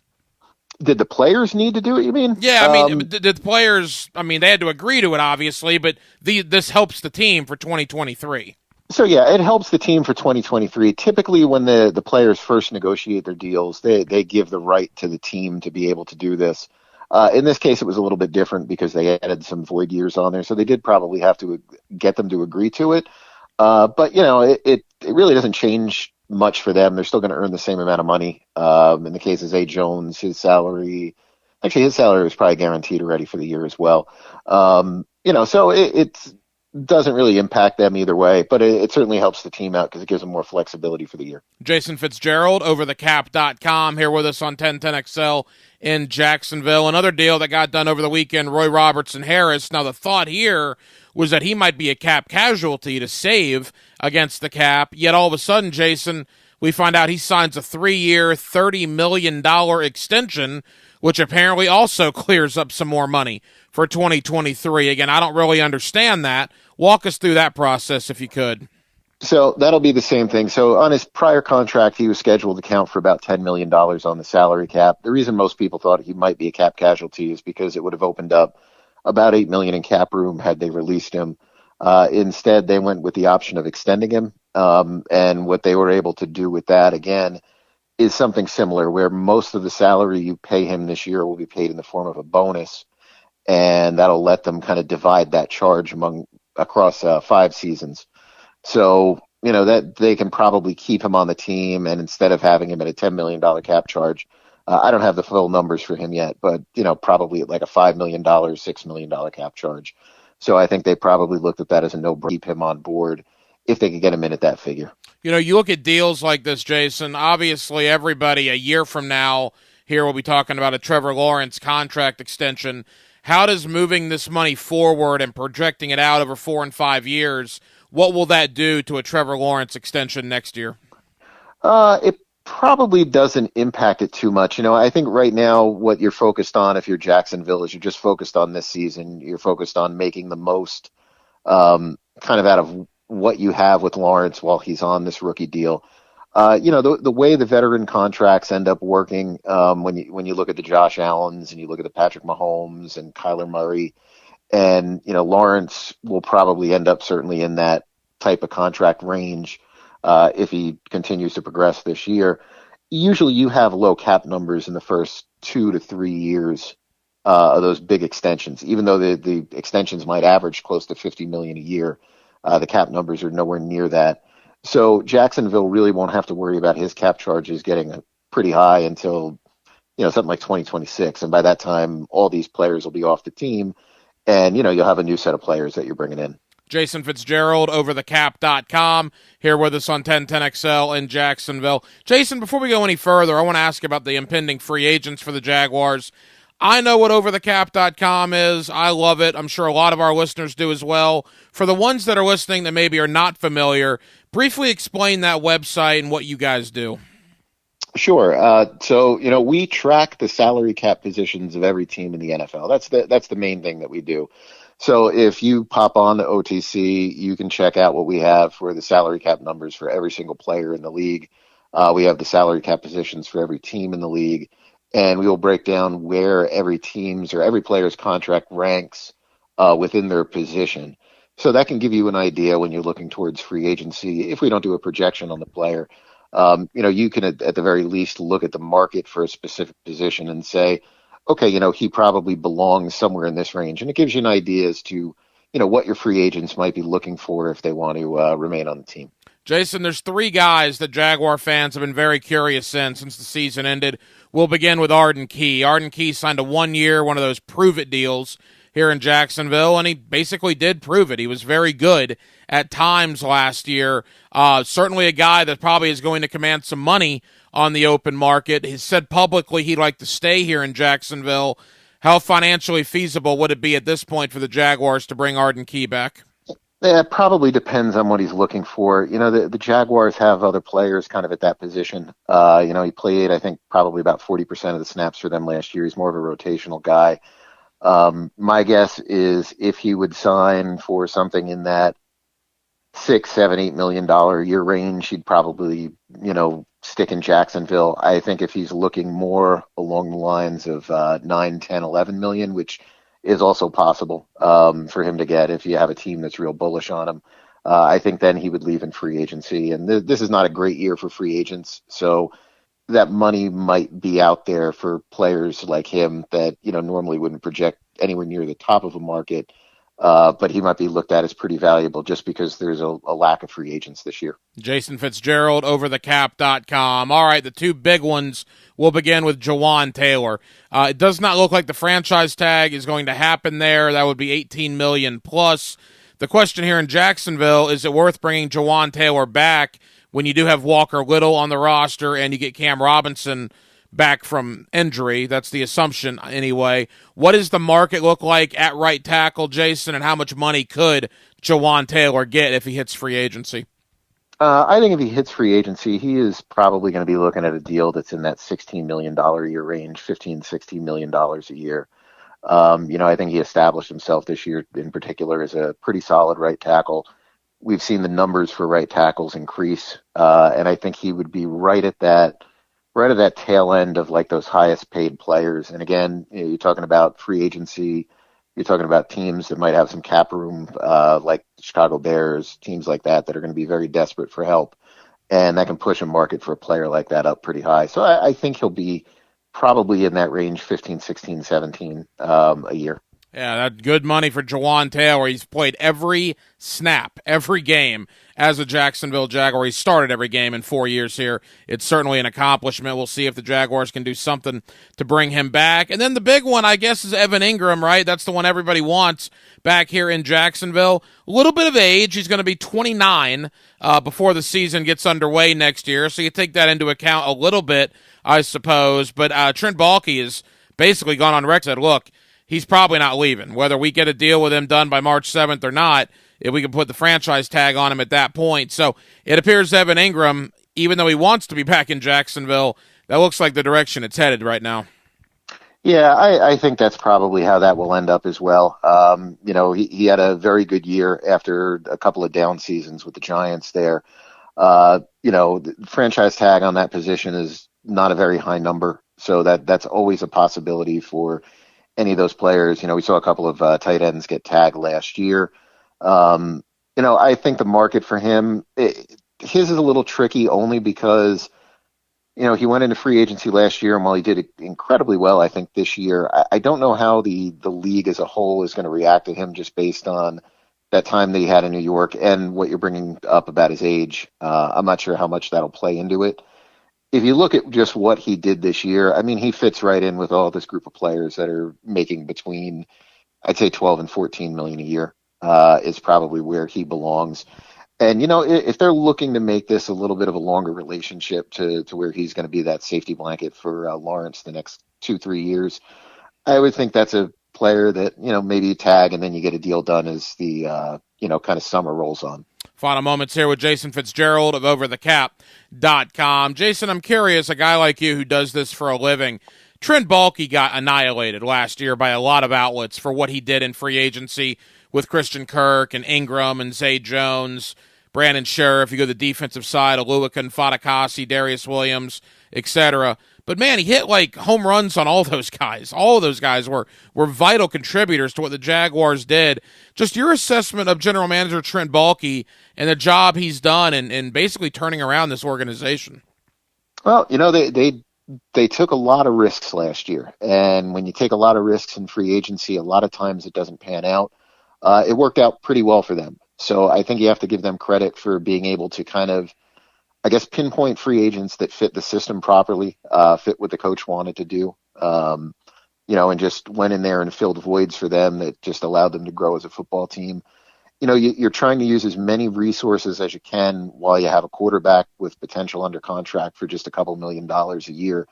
So I think he approached it the right way, even though some of those contract numbers were kind of eye-popping. I was one of those people saying, wow, what are they kind of doing with a couple of those players? But you're in a position as a team to take those risks, and this is the only time you can do it. So I think you have to give them credit for doing that. And, you give them credit for, it seems like, picking the right players to do it with that just fit with what they wanted. Jason, final question. How would you assess free agency as a whole this year? Positions of strength, positions of weakness, the class overall. How do you assess it? The class overall is poor. I mean, this would be the equivalent of, when you have a draft where people just talk about how there's no real high-end prospects. There's some depth in the second round. There's some depth in the third round. That's the kind of free agency that this is. There's a couple good players at tight end. You have a couple good players at safety. A couple good linebackers who will be available. But, you don't have those kind of top-end positions that you're going to see at, wide receiver. There's good running backs. You have Saquon Barkley and Josh Jacobs at running back are out there. But, running backs don't always do very well in free agency. Just the way that position seems to work out. So you don't really have a lot that's out there. There's a couple named quarterbacks, but those guys never actually make it. They always get franchise tagged. So it's almost like you just pull those names right off. So I think overall it's more depth building this year than really finding like starters or players that you look at and go, okay, yeah, they're really going to change the prospects for a team this year. I think it's going to be more about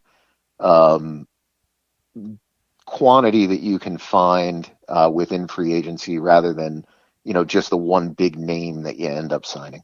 Jason Fitzgerald, founder of OverTheCap.com. That is one of the websites to go to this time of year as free agency less than 2 weeks away. Jason, know you're very busy, man. Thank you for the time. We'll talk again soon. Anytime. You talk a good game. It lives up to the hype, plus. And so do we. 1010XL, Jacksonville Sports Radio. Don't miss the Players' Championship March 7th through 12th at TPC Sawgrass. Invite your friends and family to enjoy the ultimate fan experience, complete with bites from your favorite local restaurants and front row access to the PGA Tour's best players. While on site, be sure to visit the expanded PGA Tour fan shop to stock up on this year's championship gear. Secure your spot at the iconic stadium course today. Tickets and parking passes are on sale now at theplayers.com. Sports fans, it's the playmaker Mike Irvin. Listen up. I'm known for having hot sports takes. It's why you watch me on TV every week. But I know many of you have your own sports takes to share. So I partner with former developers from Google and YouTube to build the world's first major social media platform just for sports fans. Stunt is finally here. No clutter, all sports. Download it free in your mobile app store or visit thestunt.com. Come to Bowden Eye for all your eye care needs. Hicken here. Did you know that diabetes is a leading cause of blindness and affects up to 34 million Americans? Please don't take diabetes lightly. If you have diabetes, see your favorite Bowden Eye doc and save your vision. Bowden Eye is dedicated to the protection and preservation of the treasured gift of sight. Bowden Eye & Associates. Visit today for your personal consultation. Keeping the First Coast focused. New location now open of County Road 210 in St. Johns County. Adamak Harley-Davidson of St. Augustine invites you to Bike Week, March 3rd to the 12th. Enjoy live music Friday, Saturday, and Sunday each weekend. The Harley-Davidson demo truck will be on location the 3rd through the 5th, where you'll be able to test ride the brand new 2023 models. Enjoy food, drinks, vendors, and more. Come on by to check out the huge selection of inventory and get special Bike Week financing. All at Adamak Harley-Davidson in St. Augustine. For more info on Bike Week events, visit AdamacHarley.com. Why do some QBs make it and others don't? Because we work our butts off. Denny Thompson is the quarterback whisperer, and he knows. He shares his insights Friday mornings on The Drill. Brought to you by Tyson Sound and Security and automation experts.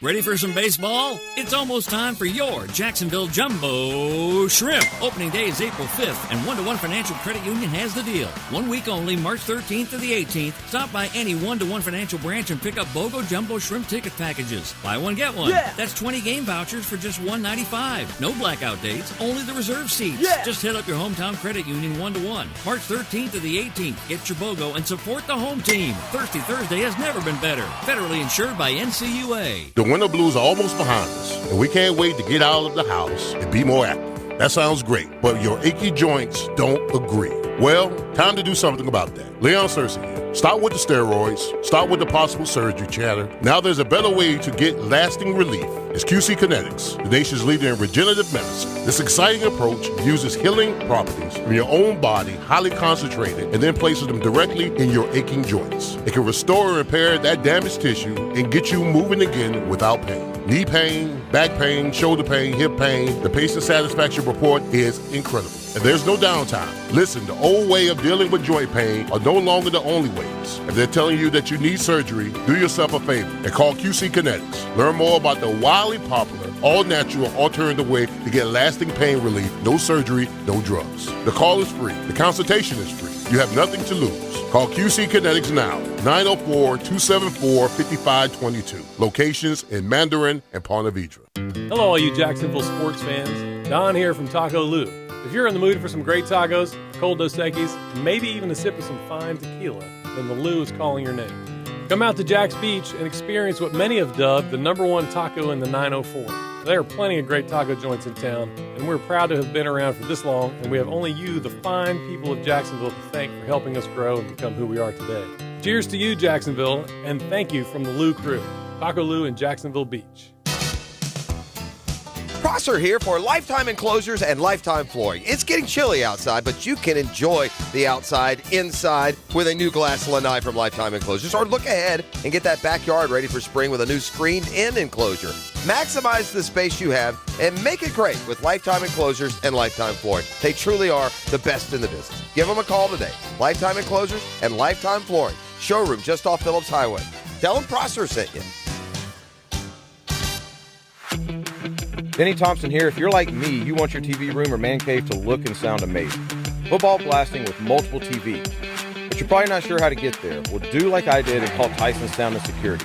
Whether it's TV mounts, home theater systems, setting up the best surround sound, they'll hook you up and make you look like a pro, and it may not cost as much as you might think. Call today and have them assess your TV room or man cave. Tyson Sound and Security, security and automation expert.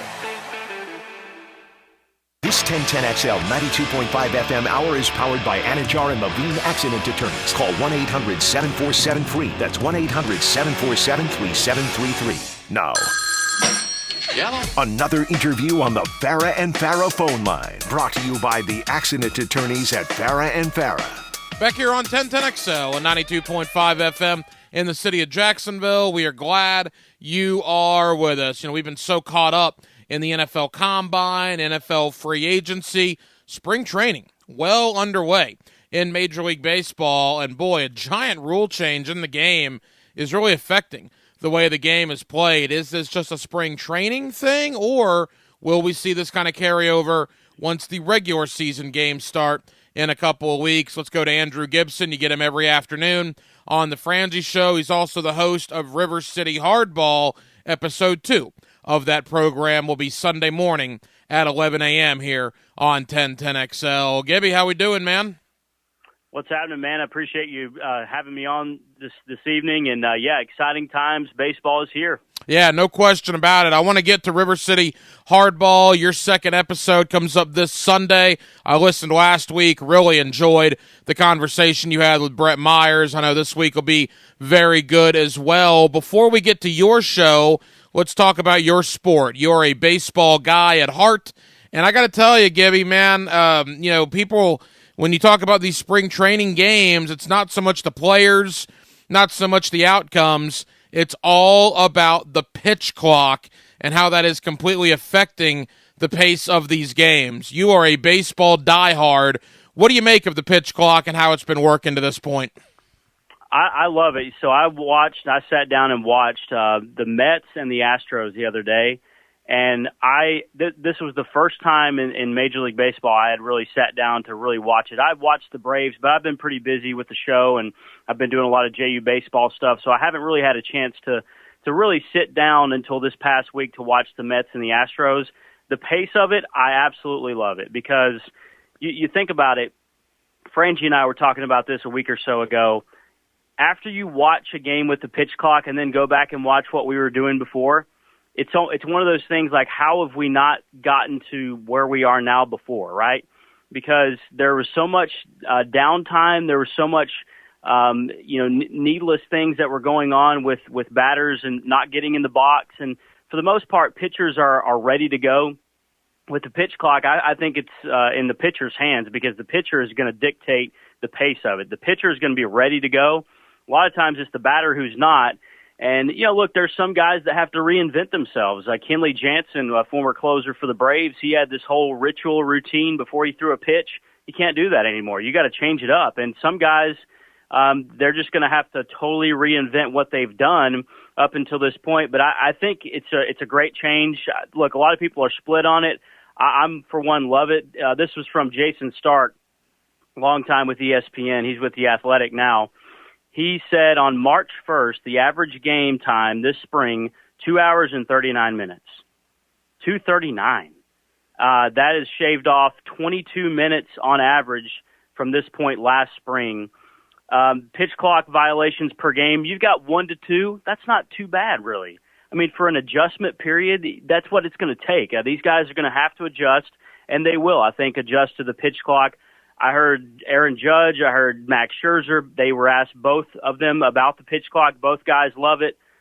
I'm fully on board. Let's see where it goes. 1010XL's Andrew Gibson here with us. Gibby, you're a guy that'll watch a 3-hour and 30-minute baseball game and not think anything of it. You watch 162 of them with the Braves every year. But for the non-diehards, the casual or maybe even occasional baseball fans, if you shave 40 to 45 minutes off of these games, I mean, that's good for the sport, right?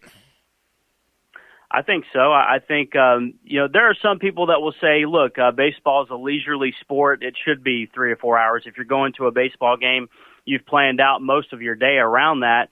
And look, I tend to think that with this game being what it is and now going to maybe 2.5 hours to possibly 3, I don't see how that could hurt.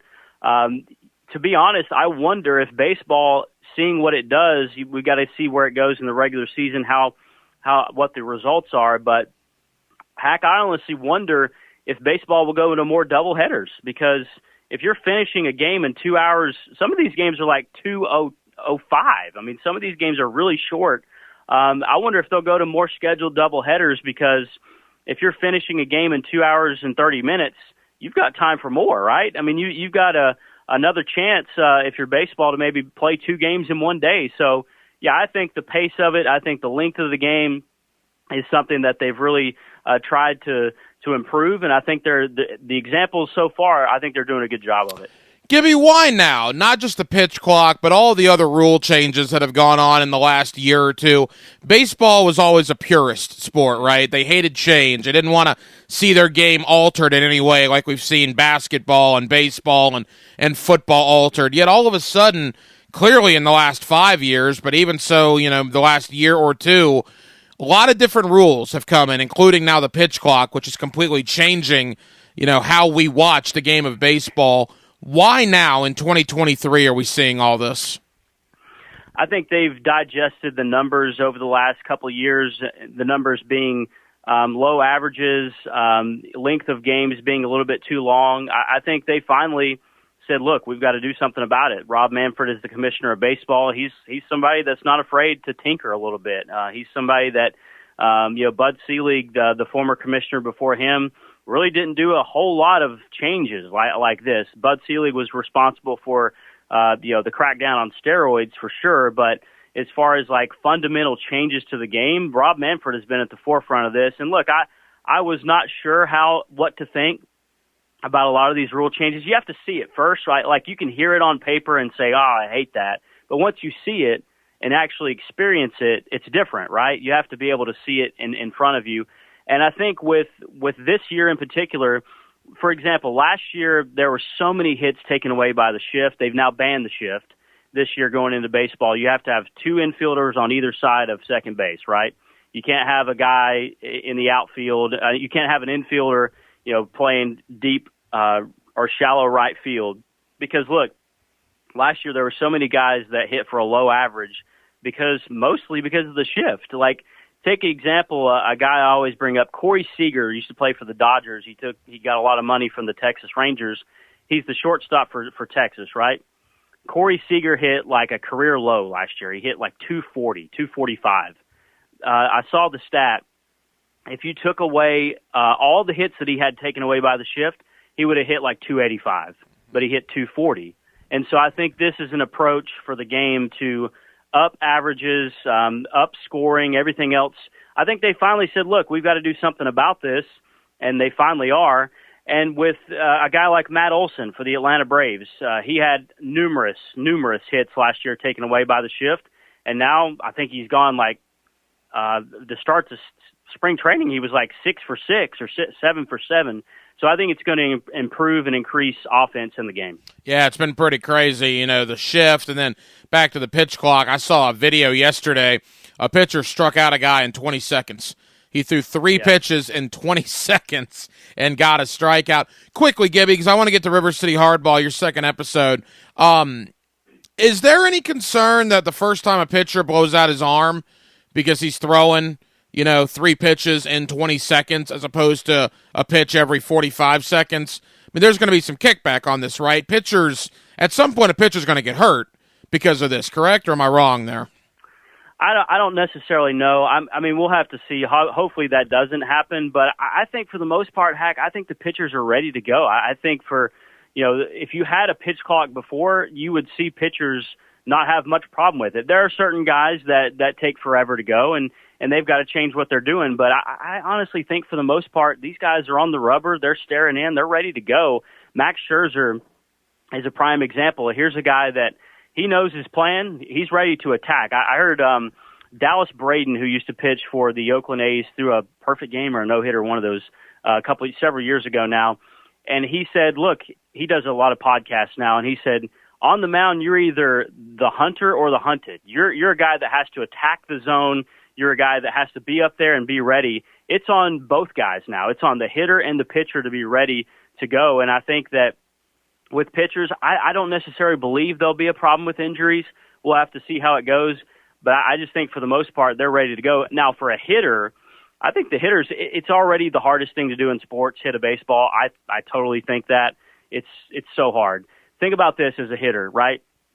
So you're facing a guy in the ninth inning, let's say, and this guy's throwing 103, and you have to be ready in about 10 seconds to hit 103. Now he throws the first one right by your belt buckle and it's 103. You now have to be ready in 8 to 10 seconds for the next one. It's already hard enough to hit that. Now you got to be ready to go. Pete Alonso, former Gator, he said about the pitch clock, man, I just don't know what to think. I'm kind of rushed. I'm nervous.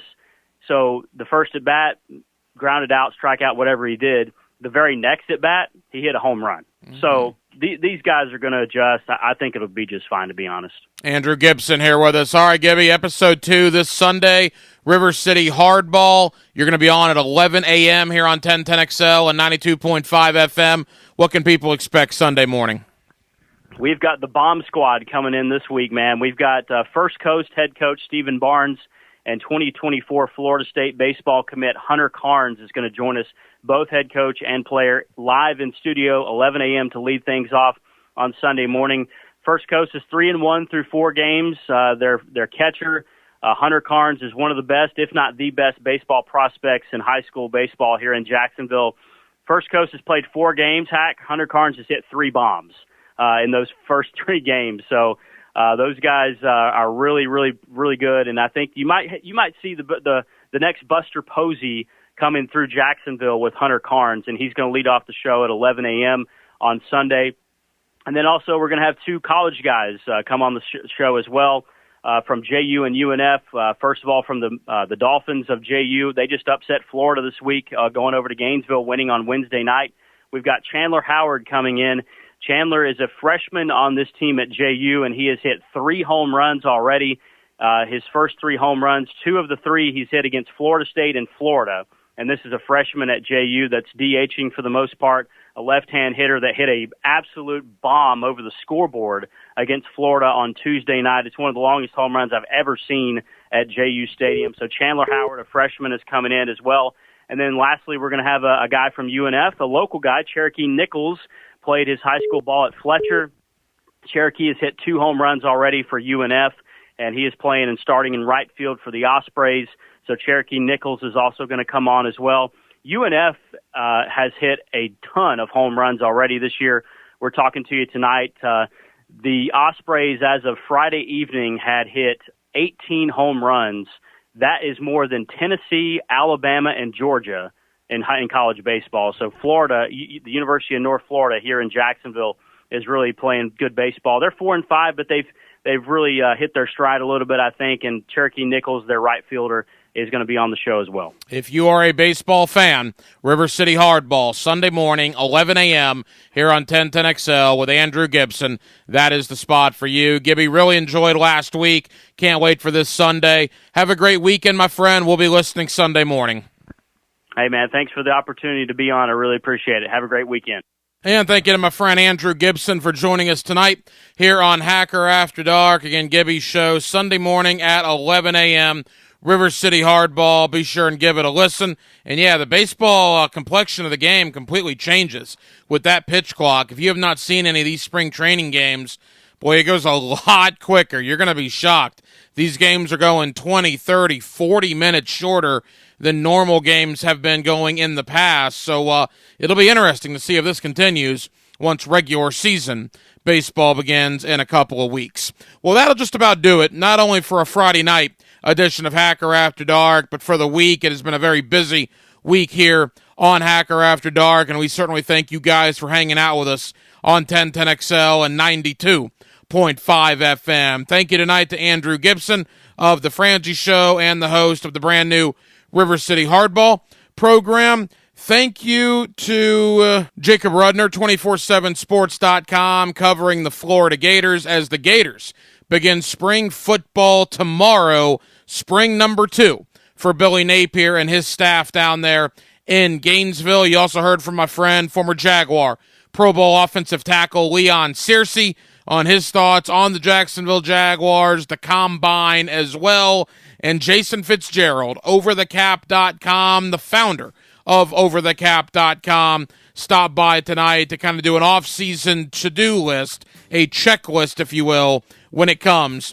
to the Jacksonville Jaguars. We'll be back on Monday night, and we will do it all over again beginning at 8 o'clock. Dylan Denmark was your producer tonight. Dylan, great job as always. I'm the hacker, Ryan Green.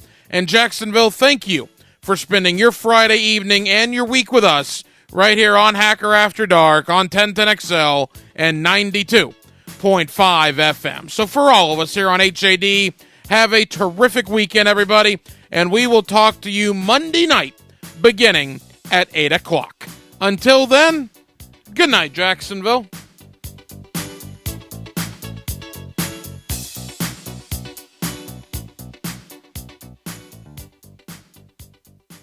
Pre-Game Friday is brought to you by MyBookie and Dream Finders Homes on 1010XL. Nobody covers the Players' Championship like 1010XL. There's very little golf courses that test us as much as this one does. Get live Southeast Orthopedic Specialist leaderboard updates brought to you by Performance Painting, Universal Roof and Contracting, and Coastal Equipment. So I'm here with Danny Van Sickle, Director of the Electrical Training Alliance. Danny, tell me about your program. Hey, Rick, we're a 5-year electrical apprenticeship. Our students start out making over $30,000 a year and right now graduate making over $80,000 a year, including benefits. There is no tuition and no student debt. You just have to apply and get accepted. Did you say no tuition and no student debt? You heard that right, Rick. Once you're accepted into the program, your only costs are the books and the course fees, around $700 a year. Wow, that sounds like an amazing opportunity. How can I learn more? Just go to etajax.org.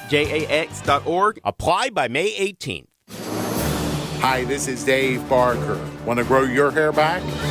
IHRS, right here in Jacksonville, is the only hair transplant clinic in the Southeast to offer multi-unit hair grafting and the 45-minute PRP treatments. Grow your hair back. Call now for a free in-person evaluation. 904-777-IHRS, 904-777-4477, or visit hairforme.com. Get Gators play-by-play on 1010XL. Gators! Florida Gators basketball on 1010XL is brought to you by Renewal by Anderson, the official window and door replacement partner of the Jacksonville Jaguars, and by Anajar and Levine Accident Attorneys. Call 1-800-747-FREE. That's 1-800-747-3733. Chop, chop, chop! On the home of the Florida Gators. Go Gators! 1010XL. This Date in Sports History is brought to you by Southeast Orthopedic Specialists. On March 3, 1983, Pittsburgh Steelers quarterback Terry Bradshaw is admitted to the hospital for surgery to repair his throwing arm under the alias Tom Brady. Roland, Roland, Roland, we're all calling Roland. The toilet's overflowing, oh my. When hairballs, grease, and goo just won't let that water through, you need Roland Reach Plumbing by your side. When you have got a leak and you just can't wait a week, call 260-7059. Roland Reach Plumbing. WJXL AM, WJXL FM, Jacksonville Beach, 1010XL. 10XL. At Harrell & Harrell, we are a family. It's not just the Harrells. Many of our employees are family, and most importantly, we treat our clients like family. When you've been injured, we'll make decisions with you like we would for our family. Not like you are a number, a file, but a person. So if you've been injured and need an attorney, let us fight for you as family. Harrell & Harrell. Call us, 251-1111. Don't settle for less than you deserve. Offices, Jacksonville.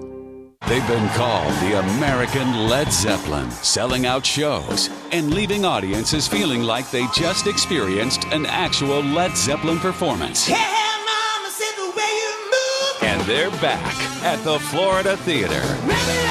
Get the lead out. Saturday, March 11th. Get your tickets now at floridatheater.com. Get the lead out. Servicing every customer like they're famous. But what does that mean for you? It comes down to the famous philosophy. You'll find a consistency at all 20 locations in friendly service, honest pricing, and realistic time expectations. They know when you find someone you trust to maintain your vehicle,